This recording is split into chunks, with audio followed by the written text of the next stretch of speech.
initiative, but you can just read it on, you can check out our DRIF website, DRIF at paradigmhq.org, or you can just check the bio on our screen. I think it should be there.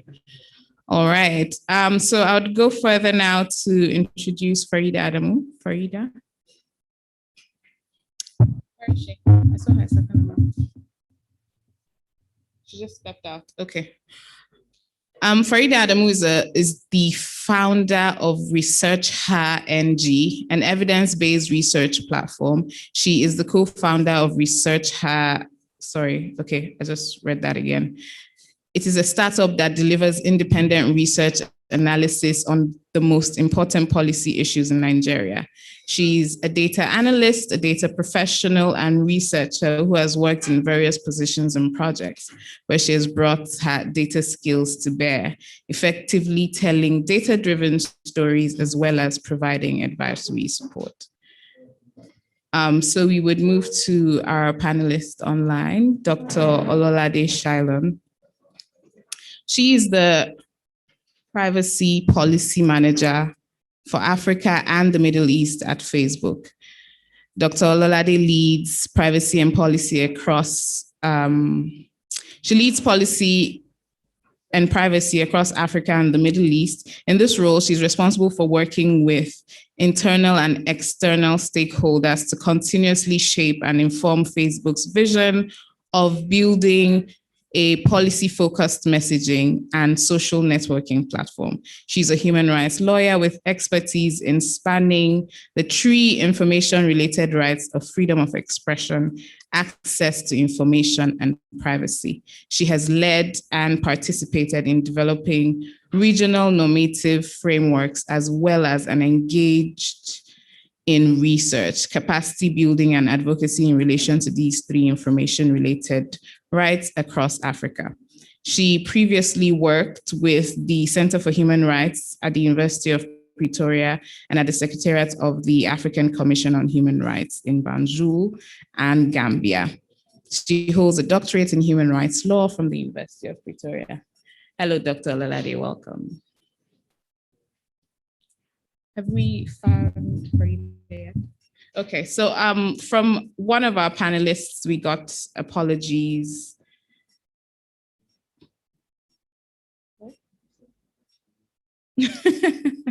Yeah, we got apologies from one of our panelists, and we're expecting another, but we would go on because if you know Paradigm Initiative, you would know that we do not waste any time. Okay, so we'll just move ahead and start with Dr. Ololade. If you could please just tell us what, just as the basics, you know, for those who do not know what digital ID is, what is digital identity? Who has one? Thank you very much for the question, and hello everybody. It's a pleasure to be here today, though virtually. I hope you can hear me. Yes, we can. Yeah. Okay. Yeah. So your question on what is digital identity and who has one. So you've asked me to say this in layman's terms, but I had a well thought out, very complex. We can definitely start there. We can start there. It's okay. I mean, so in simple terms, it's basically information about a person, or it could also be information about any other kind of entity, which is usually used by, I would say computer systems, but would say used online, because we're trying to keep this layer, right, to sort of authenticate or recognize that person online. And obviously this will take different forms. And if you want to juxtapose that with what legal ID is, legal ID for me is just basically documentation that is usually issued by the necessary government authority to help in identifying a person. Of course, that would include information around like your name, your sex, your date of birth, or place of birth. But obviously, the lines are getting more blurred because nowadays you can start to see governments also adopting digital forms of legal ID. You know, so yes, go on, please. Yeah. And so many countries are integrating that, you know, digital and legal forms of ID. Is that network? Yeah. So that in my own words is the difference between digital and legal ID. Who has one? Like I said, normally it's individuals that have digital identity, but also I think it's also possible for other kinds of entities that are not necessarily human individuals to also have digital identity as well. So that's my answer to the question. Okay. So I don't know, it's weird calling your name. So I'm just going to keep calling Benga GS. So if you hear me say GS, he's the person that I mean. Okay, could you contribute to what she said? And we just want to know what connects digital identity to data protection. Why is it a conversation that is necessary to be had? Thanks. So I'm glad that Lola mentioned legal ID, because when we do talk about digital ID, in many of our conversations, many governments try to give the impression that there is no form of acceptable identification. It's the reason why they are starting digital ID projects. What many of them may not say is that some of these decisions are informed by contracts or some other not. It's not because there isn't an existing form of identification. And I think that's really important, because when we talk about discrimination because people don't have digital IDs, but they do have legal IDs, that is a problem area. Because if I have a legal ID, which I do have, if I have a birth certificate, that's a legal ID. Yeah. It may not be in digital form. If you then say, oh, if you don't have this digital ID called NIN or called, Duma number or whatever it's called, yeah, then what you're doing is you're disconnecting me from what should be rightfully mine. And what's also important to say is that the connection between digital ID and data protection, right? And data privacy, data protection, the connection is obviously the digital and data. Yeah. Because digital ID is focused on getting digital data. So in this case, in most cases, you have electronic version of what you already probably used for your legal ID. Your name is put in a database electronically, your age, your date of birth, your gender. And in addition to that, we also have some other form of digital identification opportunities, which is, since we're speaking of Nigeria, about Nigeria today, biometric information, which is definitely collected digitally. Now, when you collect all of this data, the question then is how do I know, as someone whose data has been collected in a digital form? Don't forget, when my data was in paper form, I still have all the certificates. I have my birth certificate. In fact, I have my, one of my primary school, certificates, even though the edges are all serrated and things like that, but I have it not laminated. And no one can take that from me, right? Yeah. If you want to take that, you have to break the door of my house. You have to break the door of my bedroom. You have to break my safe. Those are 3 layers of protection I already have for that legal ID. But when it comes to digital ID, I can't keep it under my pillow. That data is on a database that I have no control over. Yeah. So in that case, it means I need the level of assurance that I had when I almost said money, when my data was under my pillow. If it's under my pillow and you're coming to my room, if this gentleman comes into the room where I'm storing my certificate and he wants to take it, he has to fight me. And looking at you, I think I can fight you off easily. But because it's something I value, adrenaline will kick in, I will protect it. But when it is my data stored on a database somewhere that I don't know, I need more assurance. And that assurance is what we mean by data protection. It means that I am sure that that data can't just be taken by anyone and misused. It means that I am sure that when that data also is taken by someone, don't forget, if someone takes your birth certificate from your safe and they use it illegally to claim that is you, it's easy to prove that. Yeah. It means, and you can easily get them punished, right? So if my data is taken digitally and misused, or somebody uses it to, or somebody releases information I don't want, as we've seen in many cases in Nigeria, and I think we'll still get to that. Yes. But basically, the reason we're talking about data protection is because that data is not under my pillow. So I need to be sure that it is protected. And if anything happens to it or anyone uses it, in a wrong way, I can easily seek redress or get compensation for it. Hopefully, it doesn't happen, because compensation never really helps with data that is abused. Yeah. So Farida, you're welcome. We started without you. So we just really want to know, what's your contribution to this conversation, which is, let me just ask the question that I asked earlier, which is, what connects digital identity to data protection? Why is it a conversation that should be had? Okay, sorry. Why is digital identity connected to data protection? I think I didn't get his name, but I think his name is Benga. Okay, Benga, hi. So I think he answered most of that. Digital identity, of course, is the assets a person has.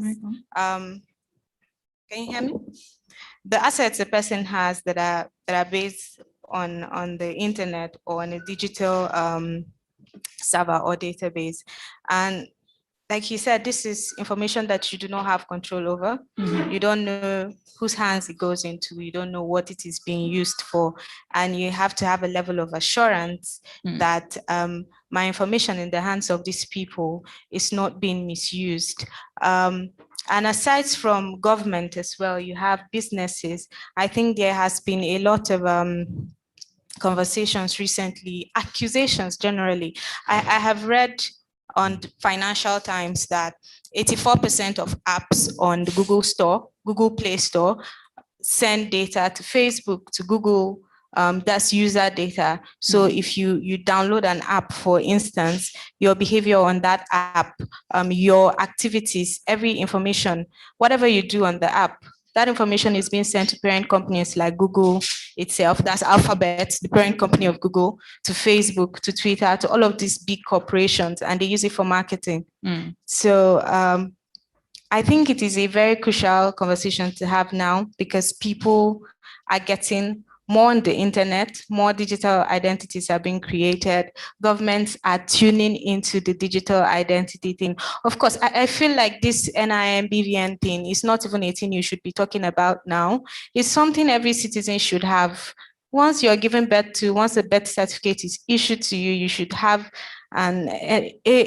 an identity number, sort of, that, because what these numbers mean is that we're able to distinguish you from another person. For instance, if there are two Farida Adamus here, my NIN should be able to differentiate me from the other person. Let's say we're from the same state, from the same village, from the same local government. How do they know these two Faridas are different? I mean, I think essentially that's what this should be, and it should just be basic for the government to be able to provide protection with these things. But I don't even want to go into that conversation. So let me just go back to what I was talking about. We will get to it. Let me go back to why digital identity. It's only fair to mention, since you missed it earlier, that Dr. Ololade over there is from Facebook. Okay. So while you were saying a lot about Facebook, I'm sure. Yeah, of course. I saw that there was going to be a Facebook person on the list. So yeah, it's okay. I mean, Facebook, well, we can say our minds, right? So yes, we can. Yes, we can. That's why the panel and it's based on information that I read from a credible source. So and it's not that they're doing wrong, because you probably need to have data to market. But I think what should happen is that people need to understand the extent. So it starts from these privacy terms where you press agree. I think companies need to make it very simple and short, not that long thing that they know nobody is going to read. Of course, you give them permission to do all of that. So if we are even going to court, Facebook can say you were the one who gave us permission. Okay. Okay, but you need to take before we responsibility get and make into it that, simple before- for us before to we- know what before we're we doing. get there, Farida, So- let me. So I wanted to ask the types of digital identity we have in Nigeria, particularly. I believe both of you mentioned NIN. So we want to know the other types before you answer. Just give me a second. I want to introduce Boye at Gig. Okay, please, you can direct the camera to his face. He's our surprise panelist for the day. A special feature, the one you didn't know that was coming. Welcome, Boye. Okay, so we'll get back to you, Farida. What are the types of? Okay, so when you're talking about types, I think it depends on the context you're defining digital identity as, because so many people have different definitions for digital identity. So as a technology company, they can say, oh, digital identity is just what they use to separate this customer from the other. Yeah. And in the context that I'm defining it, is that it is the assets a person has that is based on the internet. So types of digital identity could be your email, could be your social media profiles. And then it could, and I really don't like to classify NIN as a digital identity simply because it was created digitally. For me, it is a legal identity that was created digitally, okay? Because I think of digital identity as something that can be linked or cannot be linked to you as a person. And what I mean is, if I buy something on Amazon and I use an email, I create a digital identity. I may use an address that maybe it's just an address that I want to go and pick up at. You may not be able to link that to me personally. And I may have a digital identity on LinkedIn that you can really link to me, my work, and everything that I have done. So for me, these are the types of digital identities that exist: social media profiles, emails, and all of that. Because I don't like to think as my identification number as a citizen of this country as a digital ID, is a legal ID.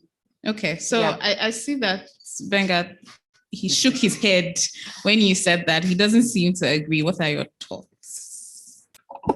Well, so legal ID, and something can be both legal and digital. Okay. So in that case, our preference of calling it a legal ID, because it is now very close. It's not really the legal. I don't have one.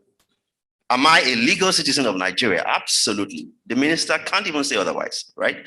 But the intention of the various agencies working on this is to make a form of digital ID, which is named in this case, the legal ID for Nigeria. We're not there yet. So that's why I sort of, disagreed a bit with what you said. But obviously, it can both be digital and legal.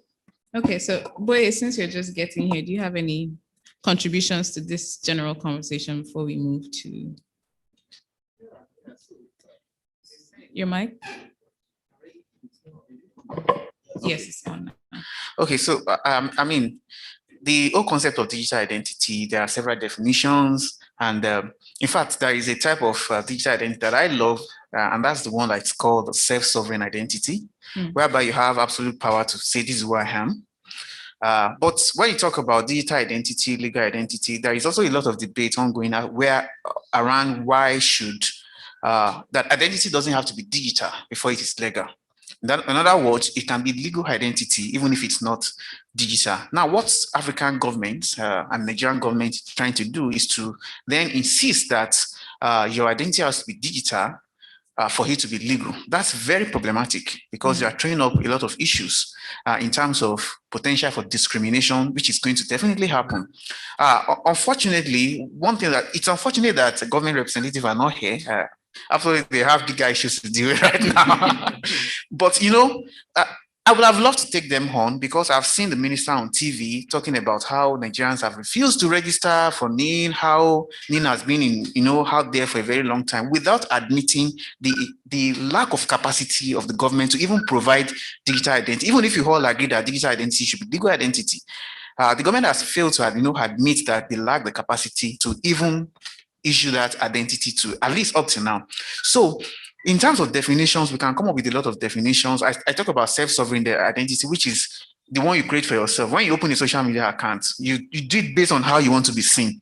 If you go to my Instagram account, I'm a completely different person from my Twitter or even my Facebook, because I'm kind of taking ownership of how I want to be seen in each of these platforms. So, yeah, when we talk about question of digital identity and within the context of the conversation we are having today, we are talking about digital identity in those various forms, not just in terms of what the government assigned identity. It can be government assigned identity, it can be self-assigned identity. So it is not necessarily limited within the context of what government is trying to do, but we must clearly put it out there that identity does not have to be digital before it is legal. Identity can be legal without it being digital. There are arguments why government wants identity to be digital, which is, of course, they will tell you about terrorism, corruption, and all of that. But what they don't say, okay, maybe we get to those parts of the conversation anyway. I was about to pause you there. So we've said a lot about NIN, and for our audience that are not in Nigeria, NIN is our national identity number. So now that the NIMC, which is the National Identity Management Commission, am I right? Yeah. National Identity Management Commission. So now that the NIMC is registering more Nigerians and insisting that we all register, and due to their capacity, as Boye said, or lack thereof, they are now using more private actors to register. What are the rules of engagement in this situation? What would have been most appropriate? What level of access should these private actors have had to our data, our identity? So who should I? Let me just throw it to the house. Yeah, I'm taking it because I was having a conversation with one of our partners about 2 days ago. Yeah. And I hold Lolade a call too, or an email where we're supposed to have a conversation around this. It's troublesome. It's really, really worrisome in terms of what has transpired in terms of government trying to get more people into the identity database and then contracting private companies to kind of help it to achieve that objective. Yeah. The likes of VFS now have been licensed to be able to assist government. I think that's government's way of responding to the challenge of its own inability to actually do it, because it never admits that it was incapable of registering Nigerians. It goes around saying, the minister went on China's TV and said, oh, Nigeria have refused to register. It never admitted that the National Identity Management Commission actually lacked the capacity, whether in terms of personnel, in terms of funding and all of that. But yeah, it has taken steps in terms of licensing private actors, but it has not just licensed private actors to register people. It has also licensed private actors to provide services based on those data that we have given to the government. So there are people who are doing what we call EKYC right now. EKYC in terms of a rich man in Lagos wants to employ maybe a driver or a housemaid. You can go to there are some companies in Lagos now. One of them is called Verify Me, whereby you can go there and you can get every information you need about that person that you're about to employ as a domestic staff, so that the background, you don't employ a serial killer as your driver and all of that. So they're trying to solve a lot of problems, but it's very problematic. Yeah. It's very problematic because you are giving people so much power in terms of identity of people without creating safeguards, without creating means to check excesses. So I was saying, I owe you an email and all of that. The partner I was discussing with 3 days ago, one of the things we kind of discussed and wanted to do is also based on the assignment you gave me, is that one of the things we are hoping to do is to also look at those contracts, to send an FOI to say, we want to see details of the agreement you have with these actors. What have you licensed them to do? What is the extent of that, responsibility you have assigned? What else can they do with them? Because what the partner was telling me basically was that some of these, private organizations are beginning to offer other services that are not necessarily part of what NIMC has asked them to do, like using artificial intelligence, facial recognition technology, and all of that. So these are issues that are very troublesome in terms of what could be done with some of these licensees, what the power or the leverages that have been given to them in terms of what are the details. Because unfortunately, government has licensed them, but what government is not doing is that the government is not monitoring them, because it's more like government felt overwhelmed and like take some of the troubles off us. But then what can a private actor do with what you have now empower them with? What can they possibly do with it? These are some of the things we're interested in. And I was hoping also that we could talk to NIMSI so that we get some kind of, partnership whereby we have a kind of stamp, so to say, because we can send an FOI to NIMSI to get information from NIMSI, which they may choose to respond to or not, and then we should take them to court for if they don't respond to. But in order to be able to work together with those private actors in terms of doing some kind of impact assessment, it will help our cause. Let me stop you there. So we've spoken about a lot of the access that they have and what they have been doing with it. I remember Farida mentioning how one of the excuses, forgive the term, the big players like Google and Facebook would have is that you have consented to doing this sort of thing. Is there any sort of consent given by those who give this information to these private actors in this situation? So I think the Googles, the big players, I mean, they are even easier because they are out there. We can easily go for their necks and all of that. Now, these new guys, in terms of responsibility, people don't even know them. People don't even know what is going on. And in terms of, like you said, consent, what I did not at any time have to deal with any private company who is offering an eKYC service, for example. But that service provider now has a lot of information or access to information about me, about you, about everybody. So, and that's why I said that we need to really dig into the root of what's those contracts, what are the information in those contracts. Let's start from there. Let's use the FOI, get information, and from whatever information we're able to get, if they voluntarily, make the information available, then we can know what exactly needs to be done. But I have worries in terms of government's ability to perform like an oversight function to ensure that they don't go beyond what they're supposed to do. So I would go to Dr. Olalade now. So what do private actors like the big players you work with have to play? What role do they have to play in data protection? I feel like everybody here has pointed some hand at Facebook and you just need to respond. Okay, so that is such a loaded question. I don't even know where to start because there's so much I can say in response. Maybe just to take a step back and talk a little about the conversation we're having with Boye now. The issue about are people giving consent? I think the reality is that there are different reasons why data is processed, right?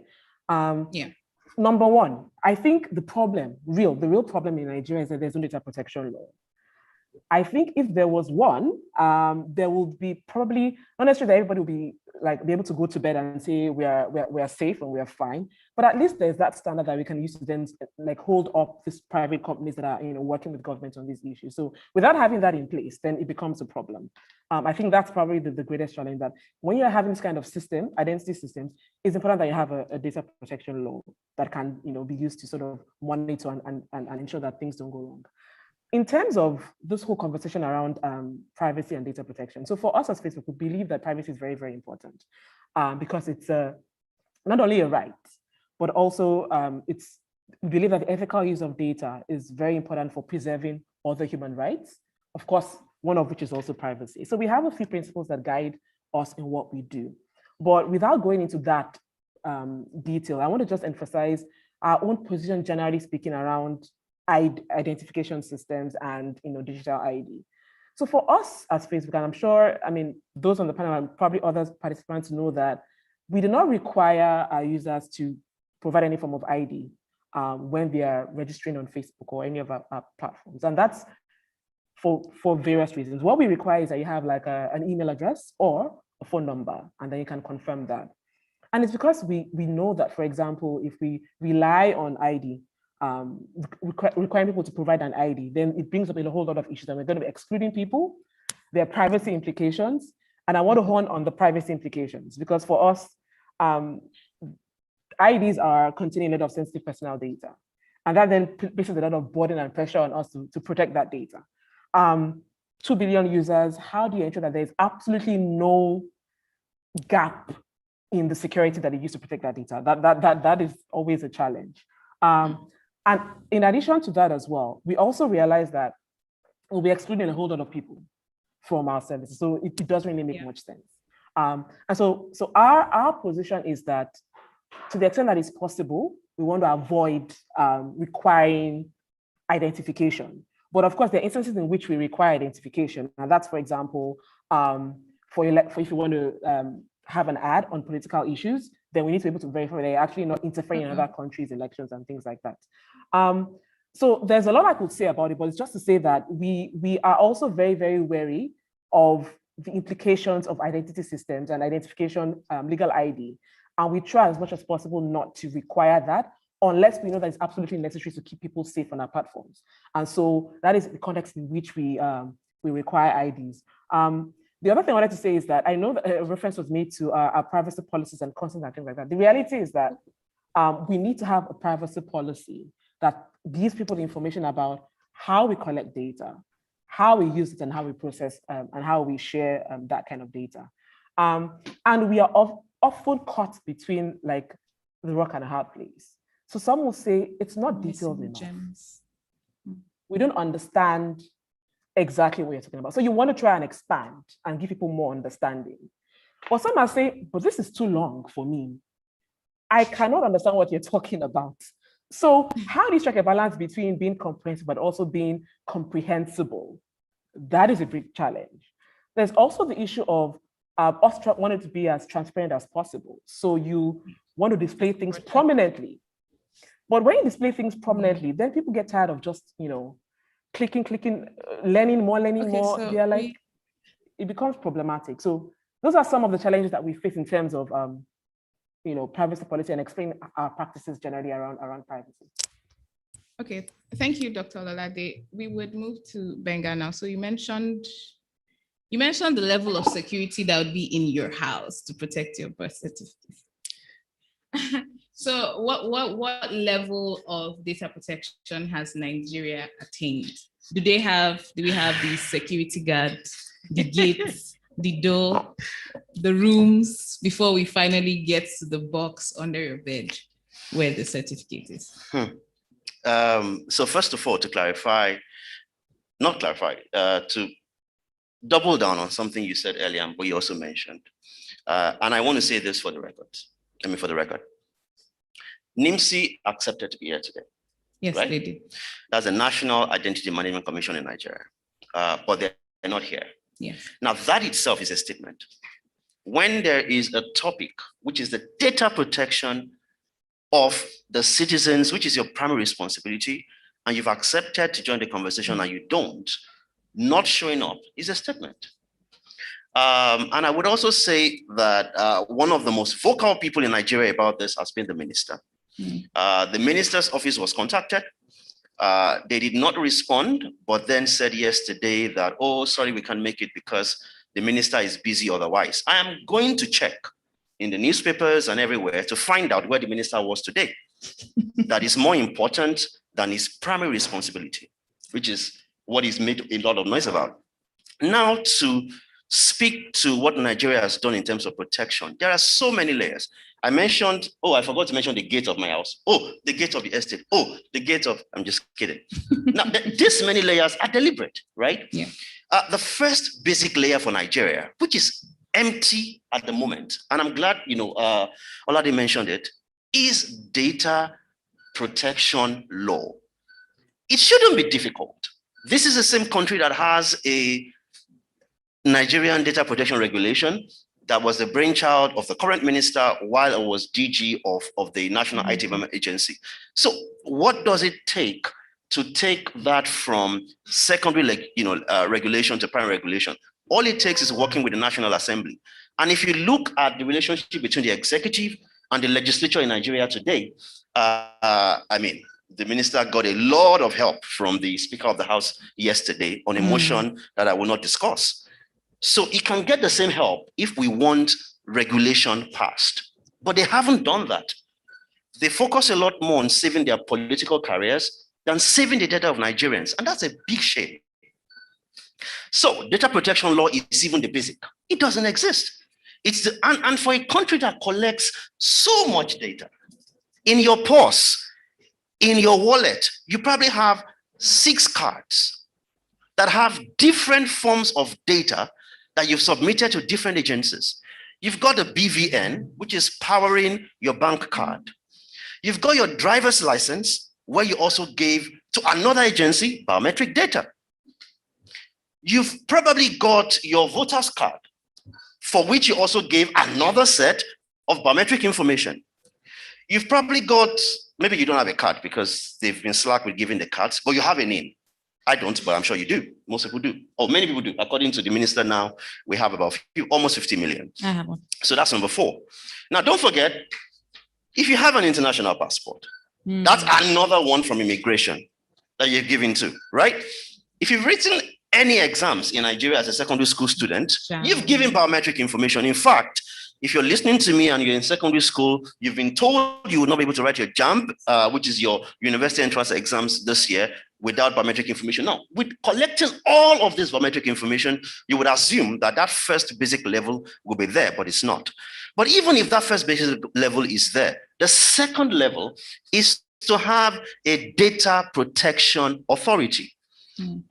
There are countries in the world that don't have data protection regulation, data protection laws, but actually have data protection authorities, which is kind of almost weird because the law that says as a DPA could easily have been the data protection law, but they have their ways. So it is possible that Nigeria could have taken that route, but we didn't.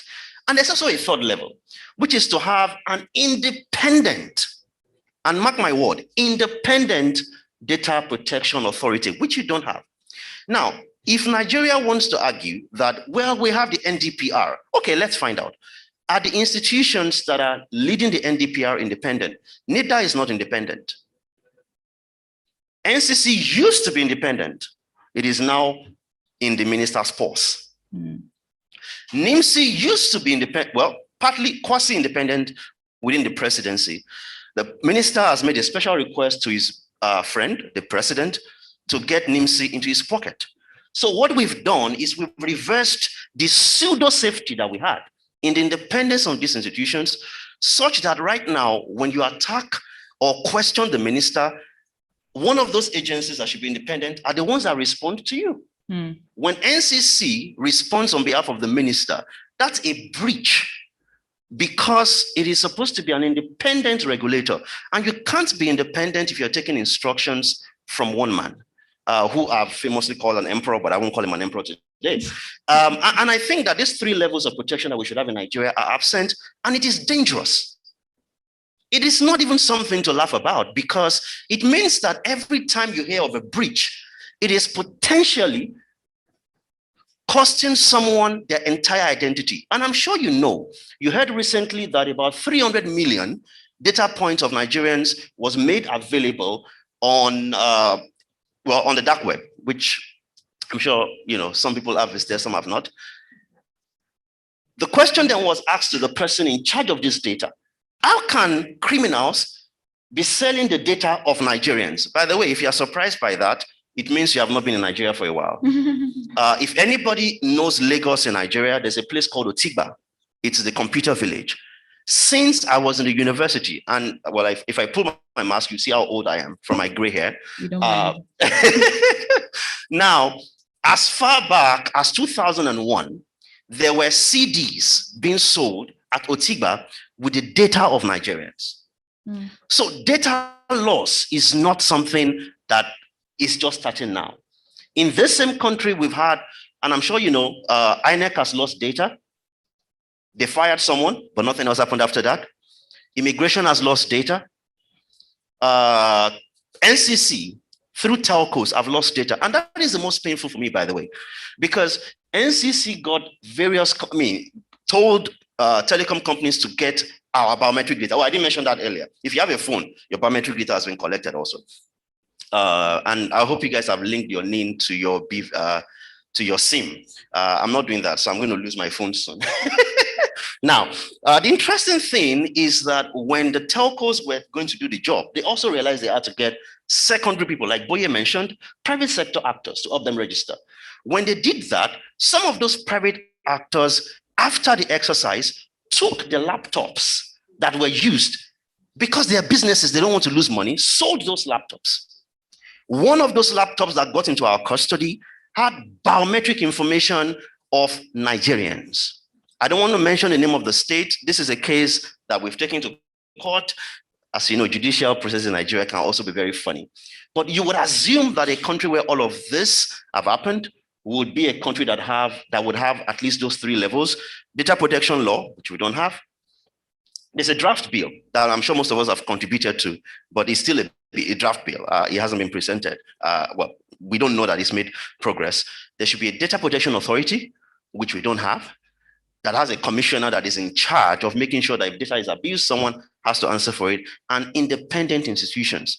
And if I'm given a choice, if I have a gun to my head and I'm told, say one thing Nigeria must do today, I may leave, the point of data protection law and things like that to others to say. The first thing I would say is independence of existing institutions. Because when one person becomes the bottleneck, and I say this with all sense of responsibility. I know he's in the midst of a controversy, another one entirely right now, so I pity him. But when the minister becomes the choke point of all of the data management in a country, it becomes dangerous. It means that what will happen is if he changes his mind and says, for example, tomorrow that NIMC, you must collect all of this information before people can breathe, then it means that's going to happen. So if one thing is to be extracted from me, I would say we need urgently the independence of existing institutions like NIMC and NCC. We can give the minister NITA since it's been there before, but at least NIMC and NCC need to be independent. The leaders of these institutions need to be able to, and they have plans, they have things that they can do by themselves. So short answer to this long narrative I've given in response to your question is that no, Nigeria does not. I don't have a lot of security. I'm not a rich man, so I don't have a lot of security. But Nigeria does not even have any of the 3 basic levels that I mentioned earlier. My pillow, my door, and the other door. Nigeria does not have any. So Nigeria is basically in the market square with your data is freely available. Can I quickly add something? At this point, I'd have to ask. Yeah, please. I just wanted to add something very quickly and very slightly disagree with Benga. So I get your point about independence of these institutions, but my thing is data protection authority should be completely independent of government. And unless you have that, there's no way the authority will be able to function impartially because government holds a lot of data of citizens. And if the authority then is one that is part and parcel of government, then they will not be able to execute their functions properly. So it's fine to have an independent NIMC, an independent or whatever institution, but the DPA itself should be completely independent of government. And I think that's the only way it'll be able to function and really protect the data of all citizens alike and not maybe give the government a pass once in a while because the government holds vast amounts of data. Okay, so I would move to Farida now. What is your contribution to this conversation and really just what more beyond what has been said can be done? Okay, so I think, you've said a lot about I know. independence.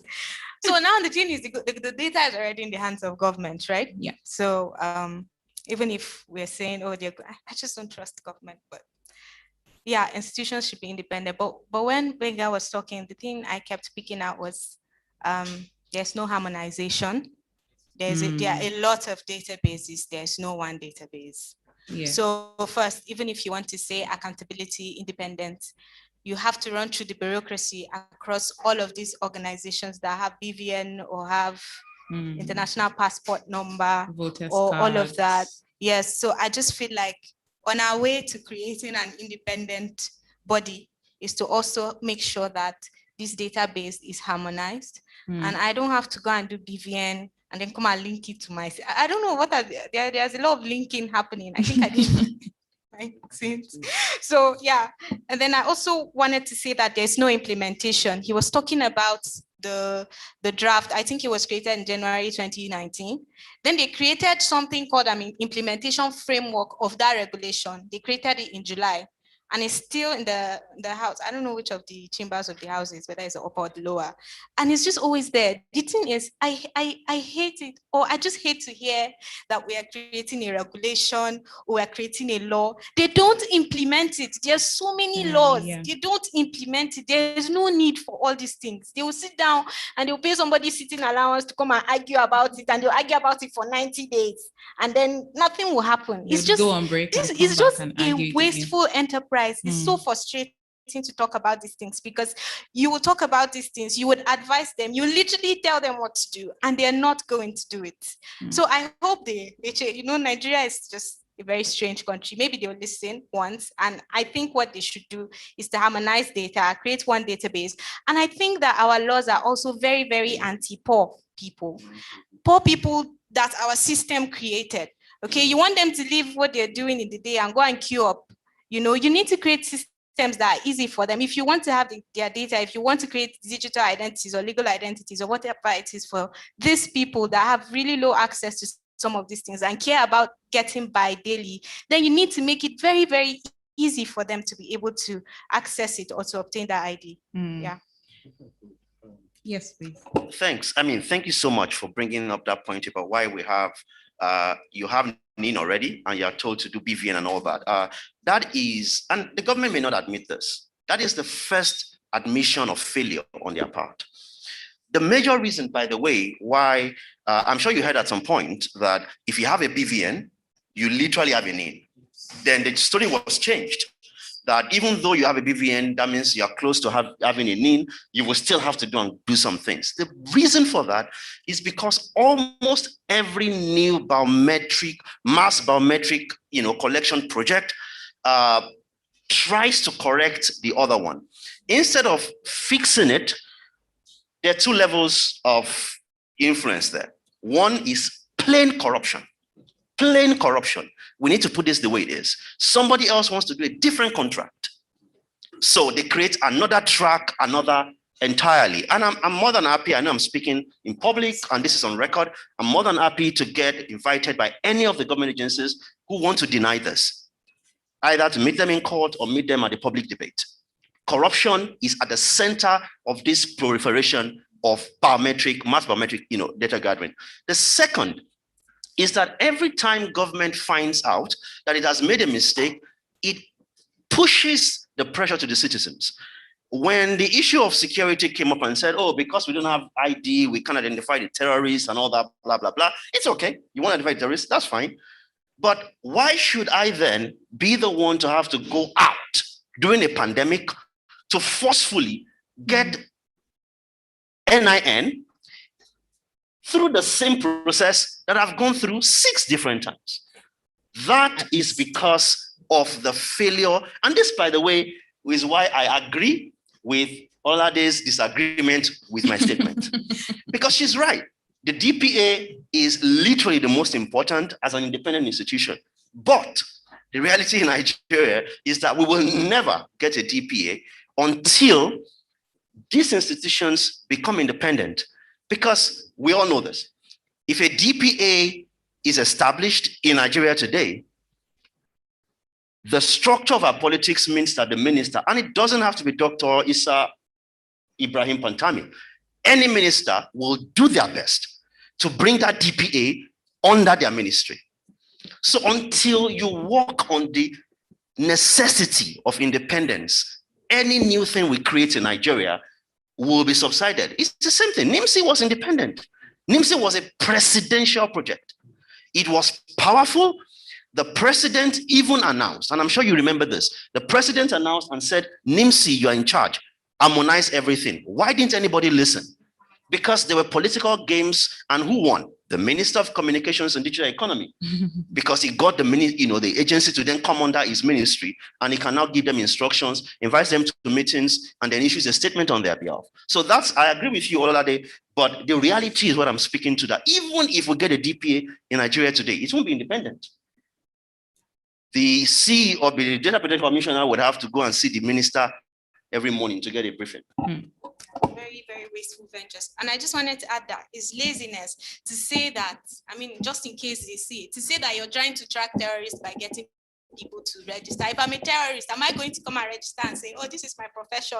Because I don't understand. And it doesn't mean that people who do not register to are terrorists. They could just have so many limitations. Did they think of people that are in hospitals? Some people have been in hospitals for months. Are you going to say they are terrorists because they did not register for it's just so lazy, and the money they pay them to think. So we've mentioned the effect, especially this registration had during the pandemic. So I want to ask Boye, do you think the pandemic, that is COVID-19, because you can list many pandemics in Nigeria, has had an effect on the status of data protection in Nigeria? General. Pandemic or no, why is pandemic sounding like pandemic? So, pandemic or no pandemic, I think that the issues have been laid bare in terms of the real problem that we have. Unfortunately, what happened in terms of when the minister said that we should go and register and all of that, it's most unfortunate. And I think it was great that Benga mentioned the issue of corruption, because one thing that was running on in my mind was I want to talk about the issue of accountability.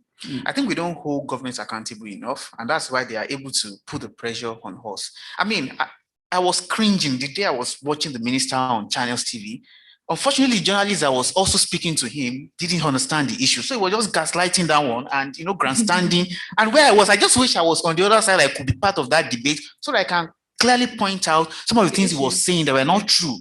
The minister was on Channels TV and he was talking about when they asked him that, why are you asking people to come out in a pandemic and all of that? And he said, oh no, people have been told since junkie years to register for their digital identity. It is people's fault that they didn't come out, putting the pressure on the people, making people look like it is the citizens that are at fault, while ignoring a lot of issues that, we've been privileged to engage in since 2019. We've had at least 2 stakeholder engagement sessions with them. So we've had the opportunity to listen to their internal issues, their internal problems, on why they have been unable to register all Nigerians. So, I have insider information documented, and the minister is all over the media saying, oh, people should have done this. NIPS never had that capacity. And when the pandemic came, the most sensible thing to do is you should never have to rush people out to go and register inside the pandemic. That's number one. Number two is that one of the things that government officials are also not acknowledging is that all this rush it also has the handwriting of the World Bank all over it. They're not talking about that because the World Bank came and gave them money and said that within so period of time, you should be able to register a number of Nigerians. So they're trying to meet that target. So all those gymnastics that they are doing has a lot of connection with the World Bank loan that they have collected. But what is interesting about that World Bank dimension to it is that part of the conditionality for that loan is that Nigeria must pass the data protection law. But money has been collected now. Data protection law has become the list of their priority. And also, I need to point this out when we're having the conversation, because I was talking to somebody at the ministry trying to find out what is happening with the draft data protection. Before I go to this, let me say, when you called me that I should join this panel, I told myself that I will come here and try to be like devil's advocate and speak more on behalf of government, since Benga is going to be on the panel, so that we don't just have normal, but unfortunately, I cannot help myself. but I will try to do a bit of that at some point based on information I have. So I was talking to somebody in the ministry, and I was trying to find out what's happening with the data protection law, where are we, and all of that. And that's what was making me to understand that there are a lot of politics that are going on. There's a lot of people trying to, influence who becomes that they're already talking about who becomes data protection commissioner. The politics is already out there. They're trying to wield influence. They're trying to negotiate between communications ministry and Ministry of Justice and all of that. So at the end of the day, these guys don't care about the people. I can say that anywhere. They don't care about the people. It's about the politics of who gets what. We all saw the draft data protection law. When that draft protection law was released, what you saw there was business as usual. NIMC, we have this number of people on the board. NCC, we have this number of people. All those government, it's just like business as usual. And most of the civil society feedback, exactly. Most of the civil society feedback inched a lot on that and saying that you can't have an independent commission this way. Now, I've said what I want to say. Now, I want to speak from government perspective in terms of laws. So, and I also want to clarify that there is the NDPR, which is the Nigeria Data Protection Regulation that was issued by NIDA, which Farida referred to in January 1, in 2019. And in July, they follow up with this implementation guideline and all of that. Now, that is a regulation that was issued by NIDA to kind of provide some framework around data protection in Nigeria. Now, there was feedback regarding that cannot suffice as the data protection framework for Nigeria, that we need a law that is passed by the National Assembly that has greater force than a regulation. So that was what led, in addition to the fact that I mentioned earlier about, of course, the conditionality in the World Bank loan, to the drafting of a data protection bill. Of course, there have been many data protection bills that have come and never saw the light of the day. And it's also important to also know that the current minister also played a role in the previous data protection bill not becoming a law. He played a role, but that is not the discussion for today. So a data protection bill was drafted sometimes around September last year, and stakeholders were asked to, submit comments. Now I'm speaking like government. Submit comments. What do you think about this bill? And we were given about 4 to 6 weeks to do that, and we did. And then we had like a validation session at the NAF Conference Center, whereby we came to speak to our comments, and there was a committee that was set up to, to then integrate all those comments, so that when you integrate the comment, then you present the bill to the Federal Executive Council for onward transmission to the National Assembly. But between that time and now, a lot of things have happened. Okay, I'm almost going back to my civil society camp. Okay, so that is what the government has done in terms of ensuring that there is a data protection law. And like I've spoken to NIMSI, I've spoken to people in comms, I've spoken to NIMSI officially about it, and I've spoken to people in the Ministry of Communication unofficially about it. Now, the official response I got from NIMSI is that, the responsibility have now been moved from the committee that was set up, the legal, whatever committee that was set up, have been shifted, that the ministry has taken over that responsibility from them, that I should follow up with the ministry. Of course, following up with the ministry, it's not as easy because they choose what they respond to. But of course, I have contact there. And when I reached out, the information I was sharing the other time about, politics about who becomes the Child Protection Commissioner, blah, blah, blah, that was where that came from. So apparently, I know the question you asked was about COVID-19 pandemic, and I'm already talking about that things. But go on. So the point I'm trying to make is that, so apparently, what is happening to that bill now, which is supposed to be the independent, legislation for data protection in Nigeria, it has become an object of politics. Politics of who becomes the Data Protection Commissioner, who becomes the board member, and all of that. This is a bill that they've not even sent to National Assembly. I mean, in the legislative process, it has to go through 3 categories of reading: first reading, second reading, then we do the public hearing, then 3rd reading.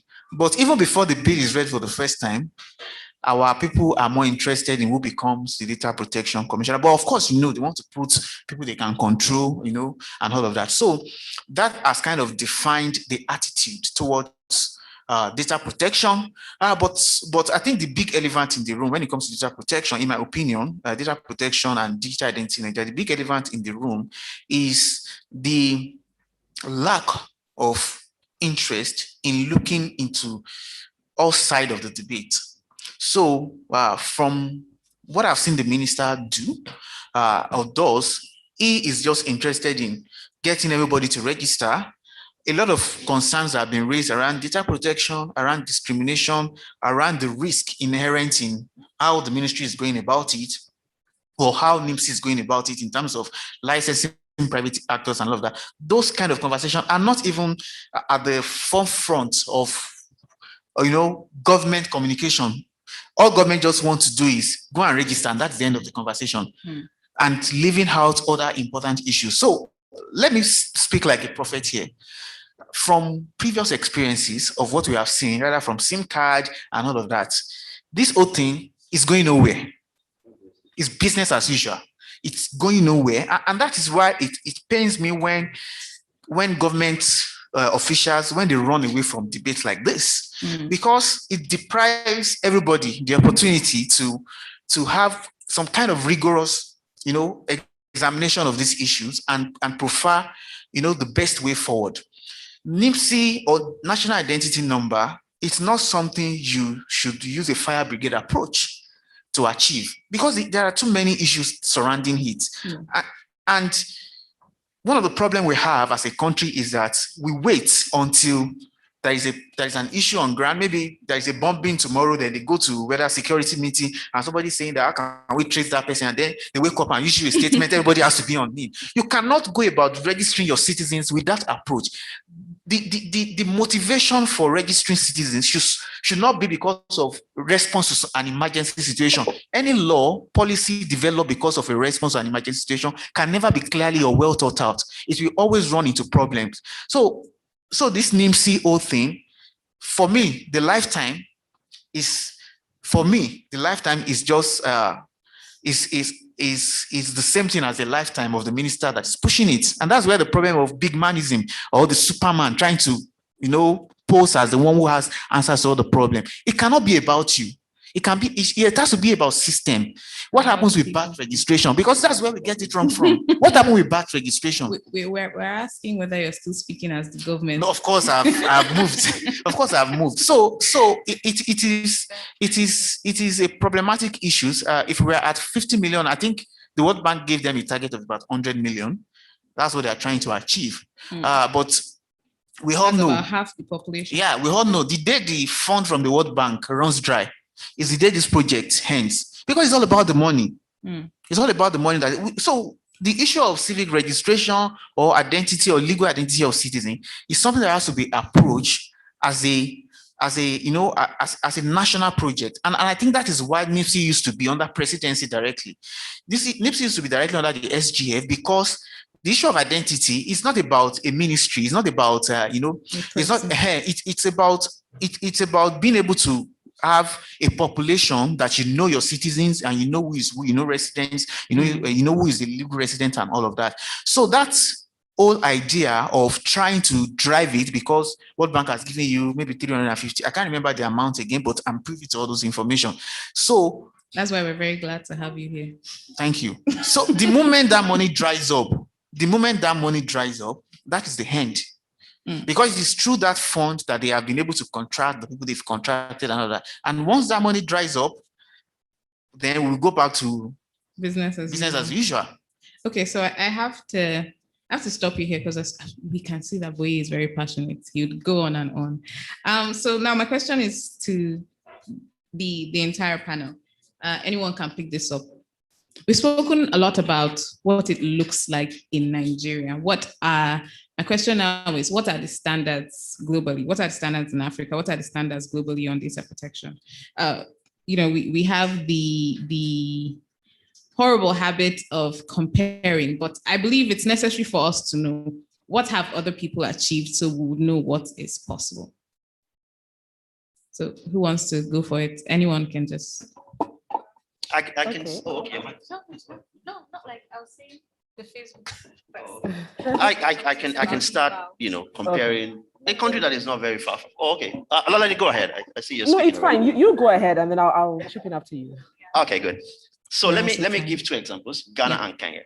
I don't even want to go outside the continent, and then I'll end with what I think Nigeria should do, because we need to talk about next steps. So many years ago, Ghana took the step of not only getting the law, not only getting the independence institution, but also making sure that the approach is, like Boye was talking about, the approach is not one of forcing citizens, like headmaster in a terrible school to his students, but one of you're a salesperson. You let the citizens understand why, and then they will do it. That's an example of Ghana, which is what has been done. And by the way, giving this example doesn't mean it's perfect. The more recent example is Kenya, which is work in progress. Kenya got the law. Kenya got a data protection authority. Kenya appointed a data protection commissioner just in November last year. In fact, during the pandemic. So the pandemic is not an excuse, to get those things done. But if we zoom back a bit and look at the entire continent, you will see that the number of people that have data protection laws, we've got about 34. out of 54, 55, depending on who you listen to, countries. But apart from that, there are actually countries on the continent today that do not have what we call a data protection law, but actually have an institution that is an independent data protection authority. So there are many options to choose from, as examples for Nigeria. But I think that what we can learn from these examples, including others outside the continent. For example, there are many countries in Europe or North America or in Asia that also have some other models. But what Nigeria can learn from this is, number one, I am not surprised. And the reason I say I'm not surprised is because apart from conversations with colleagues within many of these institutions about data protection, who is going to be the data protection commissioner, and Boye is aware of a phone call that I got, I think it was last year or before the last, about a certain bill, a version of data protection bill that was supposed to be passed, and somebody was lobbying and already saying, you're in civil society, you're the person that should represent civil society on this commission, and I was like, this is like the last thing that you do after, if the bill becomes law and then there is a protection commission, you can then ask people to send their CVs and things like that. But we clearly are putting the cart we're not putting the cart before the horse, we're putting the destination before the departure, such that it's not even just the cart, because that's a close distance, right? And the lesson we can learn is to, first of all, citizens need to demand for the independence of institutions. We keep quiet too much. Yeah. We keep quiet too much. I don't have a national identity number. I'm not stupid, and I'm not a terrorist. Well, I'm sure most people know that. Well, I hope. But when government says go and register, even though you have done it before, you don't even ask questions. And that attitude is why when you get to public buildings, they give you a book. Ask for your name, you put it. Ask for your home address, you put it. Ask for your mobile number, you put it. Ask for your signature, you put it. I went to the Justice Ministry one of these days, and I put out my phone, pretending to take a picture of that register. I knew what I was doing. And then there was a whole lot of noise around. What's happening? Who are you? This and that. And I used that moment to explain to the guys there that, do you know that anybody can look through this list to find anybody's home address? And by the way, trust Nigerians, people will put their home address. People will put their real phone number. So we need to ask more questions and talk about the need for independence of institutions. After we're able to achieve this, and these things don't have to happen one after the other, they can happen at the same time, then we need to push and ask more questions about what is happening to the draft bill that you contributed to. Because the reason why, and I know Boye didn't want to say it with his entire mouth, but one of the reasons why the previous data protection bill did not become law is because it would have literally turned the current minister's big project of NDPR into an insignificant thing. We can't afford to be a nation of 200 million people who allow one or a few people's actions to hold us back. You need to ask questions. Where is the bill? And then when the bill becomes passed into law, then the real work starts. I know, she mentioned something important earlier, that even when there are laws, when there are institutions in Nigeria, they don't really apply. One of the reasons they don't apply is because we don't make them apply. Yeah. I love my peace, I love my space, but there are many times I've had to go to court. In fact, one of those times, private administration was referred to as a busybody. What is your business in this? And the reason for that is because not many of us ask this question. So there are all these lessons from Ghana, from Kenya, from other countries around us that we can learn, and we must take action as citizens. Because I know there's a tendency for us to have this conversation today, and we know this government is a problem. We know that. But the citizens are also a problem. Because we get NIN, you get it.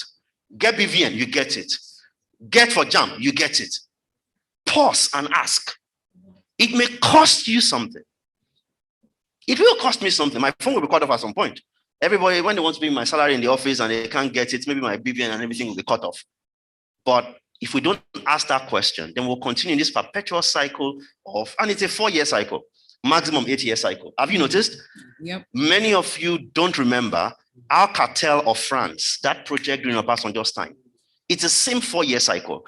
A minister comes, does bragado, I'm the minister that will register all Nigerians, and then when they are gone, another minister comes again. We need to break that cycle, and the power to do that is in your hands. You need to ask more questions. Sorry, I just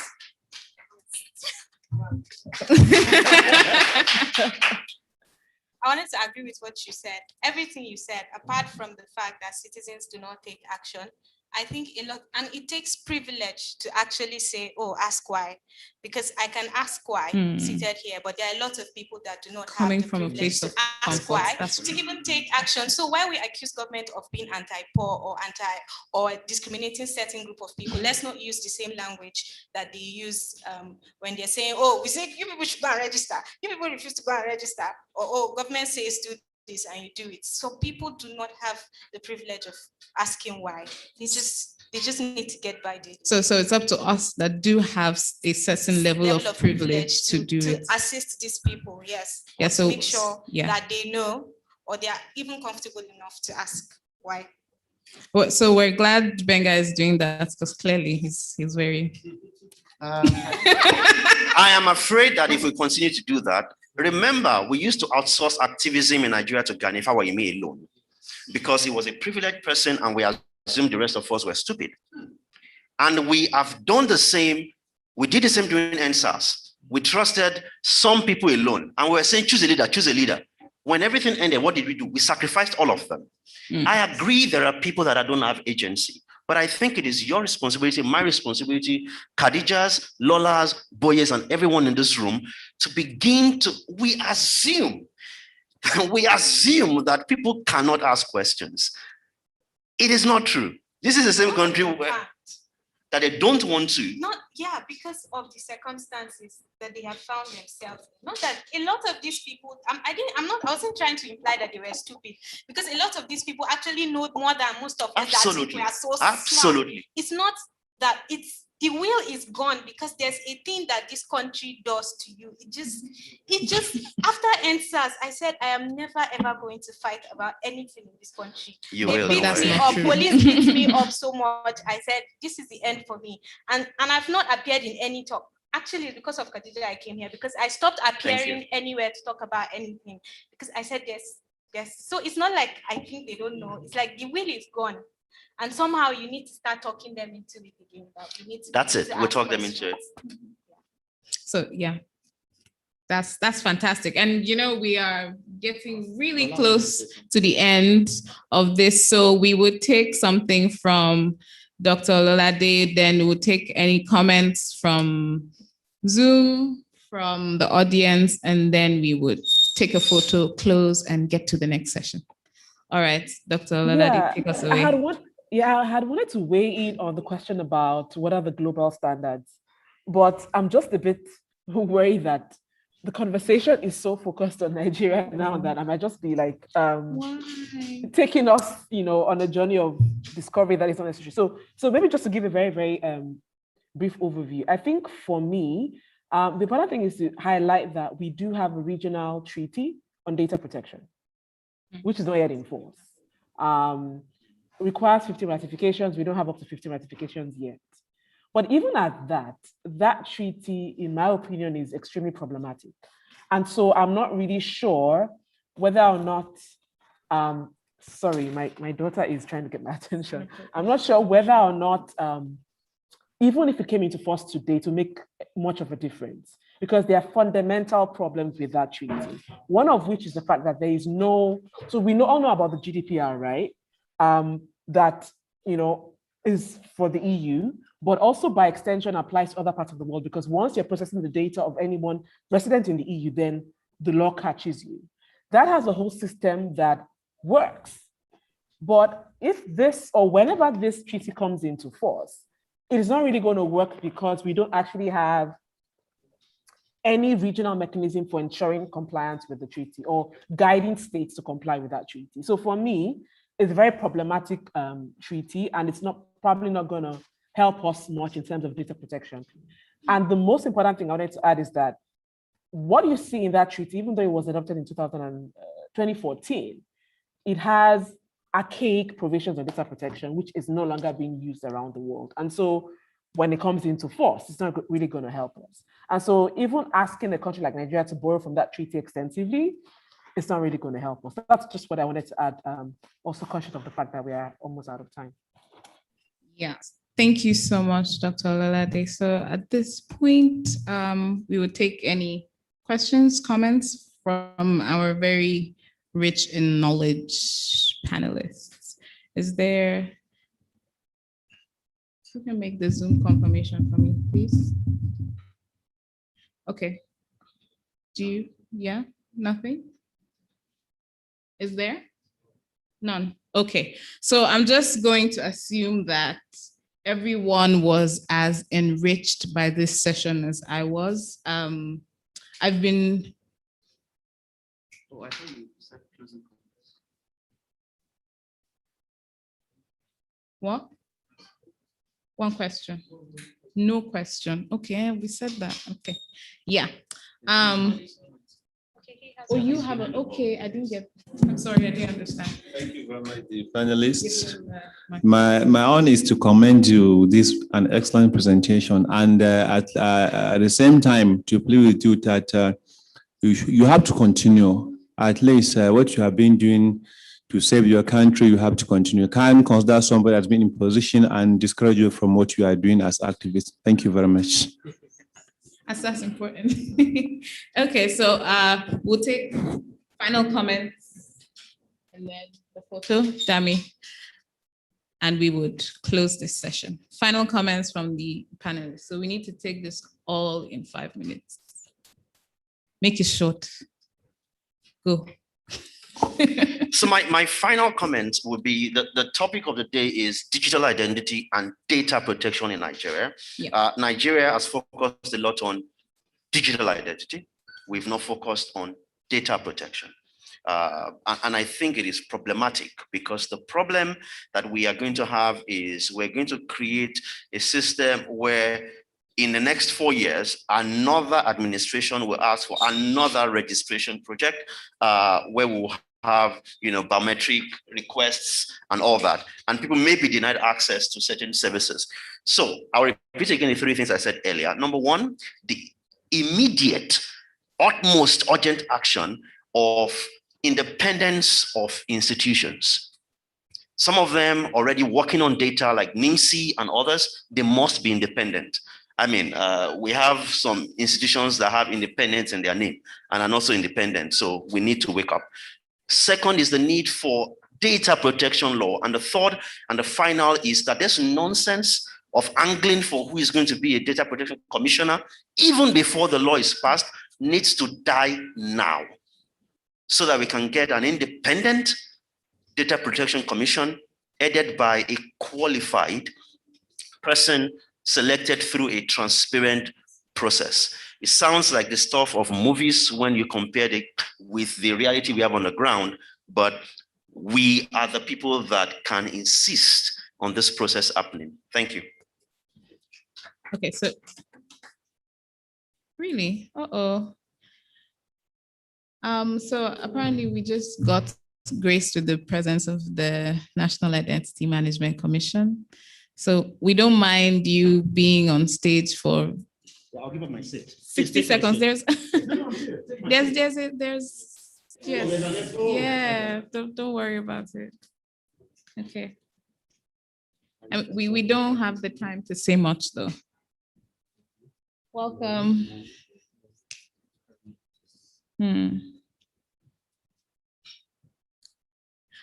Welcome, sir. So we've been talking about digital identity and data protection in Nigeria. We're about to close the session, unfortunately. We're now taking final comments and we would take a comment from you. Yeah, sorry. I mean, since it's here, and I think one of the things that it should be useful for us to maybe have him, talk to us about is also because I know he's also he was a member. I don't know whether the committee is still active, but was a member of the committee that was set up to work on the draft data protection bill. So I think it would be great if he also speaks to that bill. What is the status? Why has it not been presented in National Assembly? What is holding it back and all of that? And then maybe other things that you'd like to share with us concerning the topic of the day. Okay, so let's do 30 seconds, and then we would give you. Okay, fine. After or before him? Okay, go. So, yeah, I just wanted to give my final comment before leaving. And Benga already talked about data protection, so I'll talk about digital identity.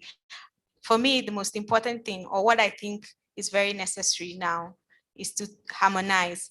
And he talked about birth certificates. If we're serious about it, if this is just not a political project, then when they give birth to children, please give them an identity number or whatever it is. Let us just get over and done with it. Let's not do BVN, NIN, passport number. Of course, passport number is necessary because, of course, international passport. Let's have one digital or legal identity.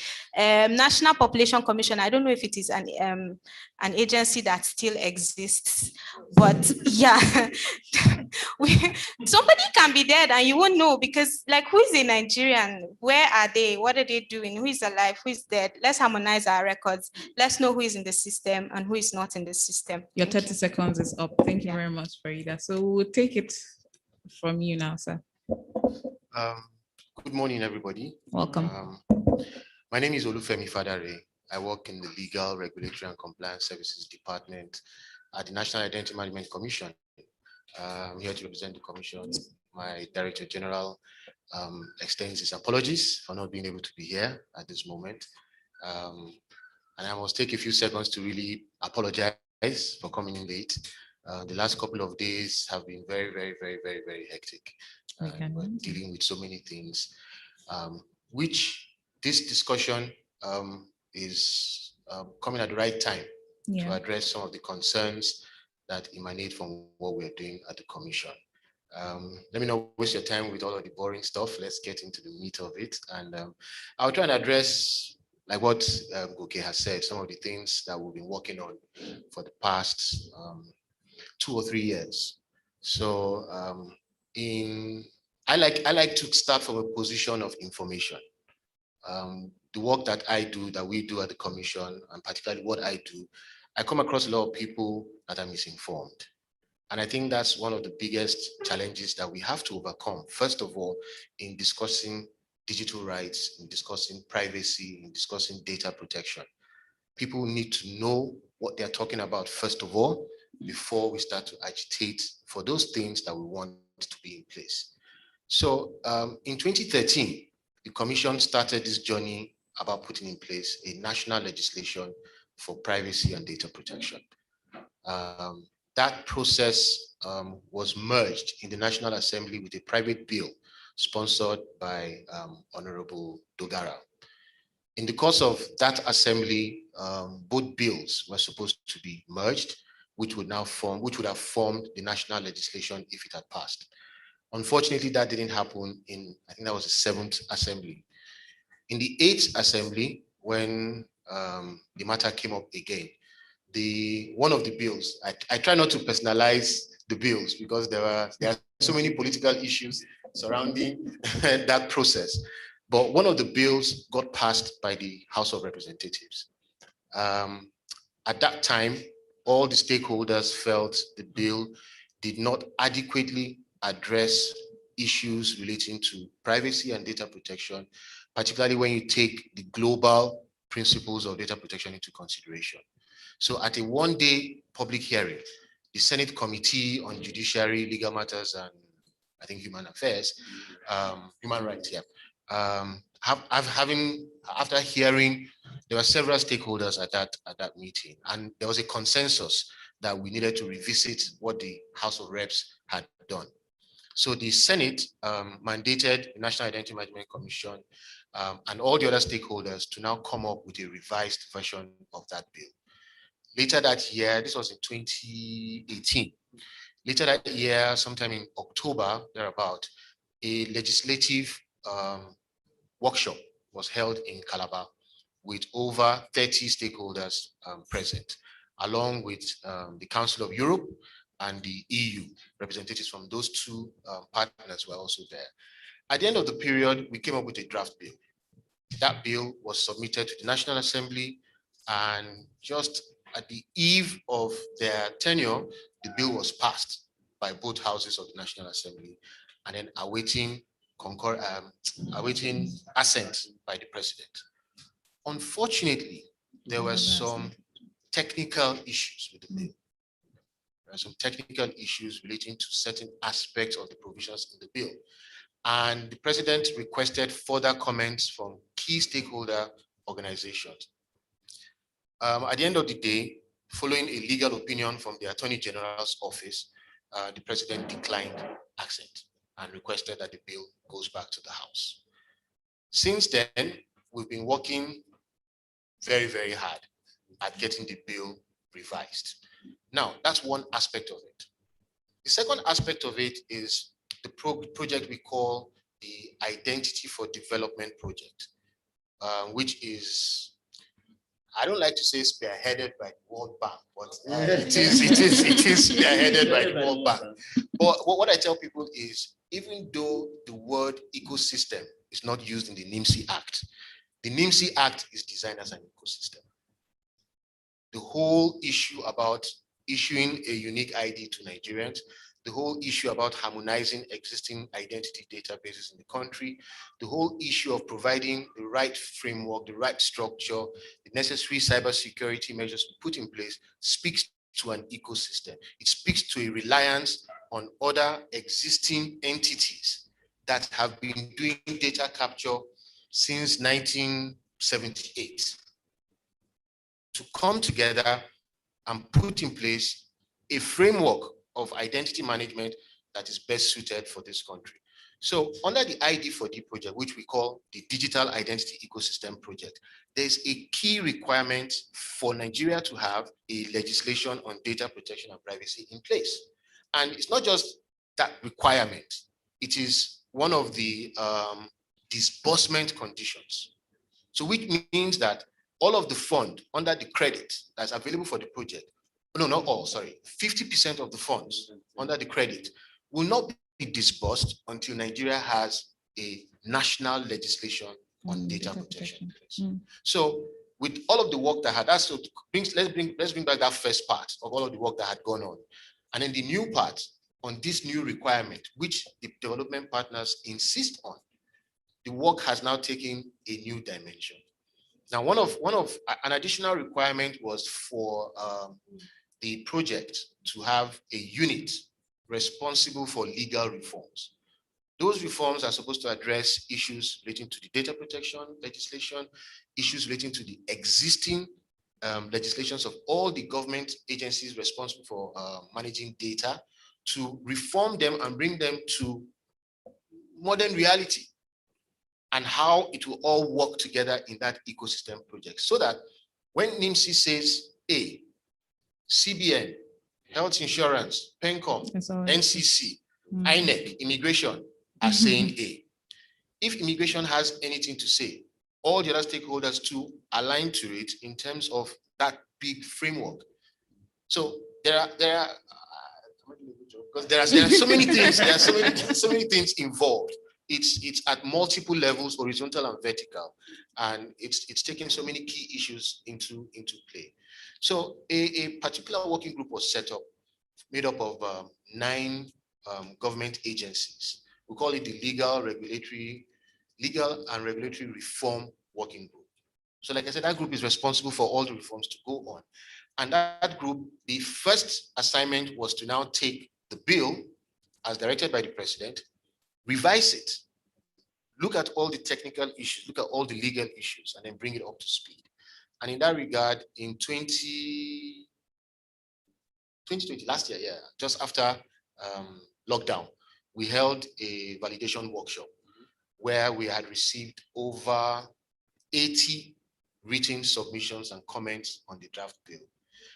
At the workshop, we had well over 500 participants globally. In the hall, we had over 100 organizations. Mr. Goki was there, and he was there also. And we were able to get the bill validated, subject to the incorporation of the key comments on the key issues on the bill. So the current status of the bill is that right now, the World Bank has reviewed it.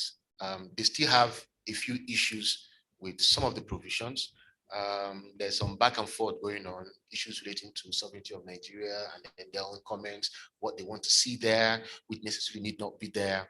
So we're at the stage of just putting all of those things together, and the bill will be submitted to the Attorney General's office. There's I think this is a good place to pause okay, because we're eating into we're eating into the time of the next session, and unfortunately, since we're working with other African countries, another country is going to start their session after ours. Else we would have gone on and on. But we would like to, however, interview you in a bit. So as I was saying a bit earlier, I don't know about you, but I am entirely enriched by this conversation, so much that I thought I knew, so much more that I now know. And I hope that that is everyone else's takeaway from this. So thank you very, very, very much to our panelists, our surprise panelists. It was fantastic. Your contributions were immense. Thank you so much for making it, however shortly. It was fantastic and we appreciate it. Please don't go anywhere. We have another session immediately, and I hope you'll be as enriched by that as well. So Dami, please, one picture with the crew so that we go. So we just stand here, take a picture. Then Edunovative, you can come up now. Photographer is right here. So just...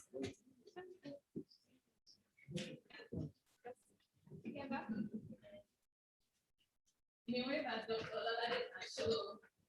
Yeah.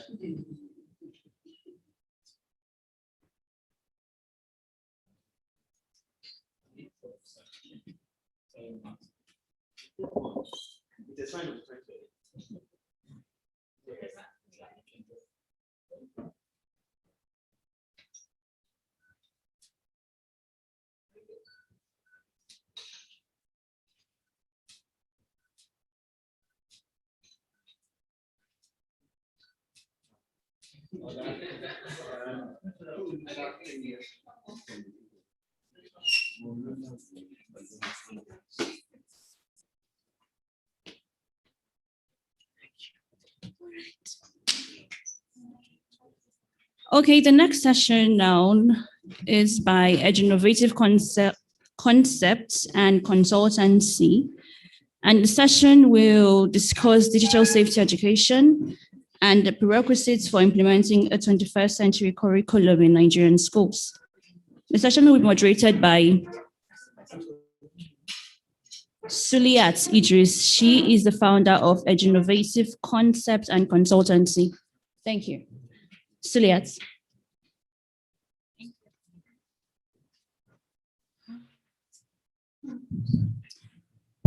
Good morning, and since it's about noon, good afternoon.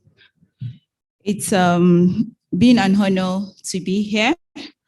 And this session about digital safety education as a prerequisite for implementing 21st century curriculum, we'll be having the following people as panelists.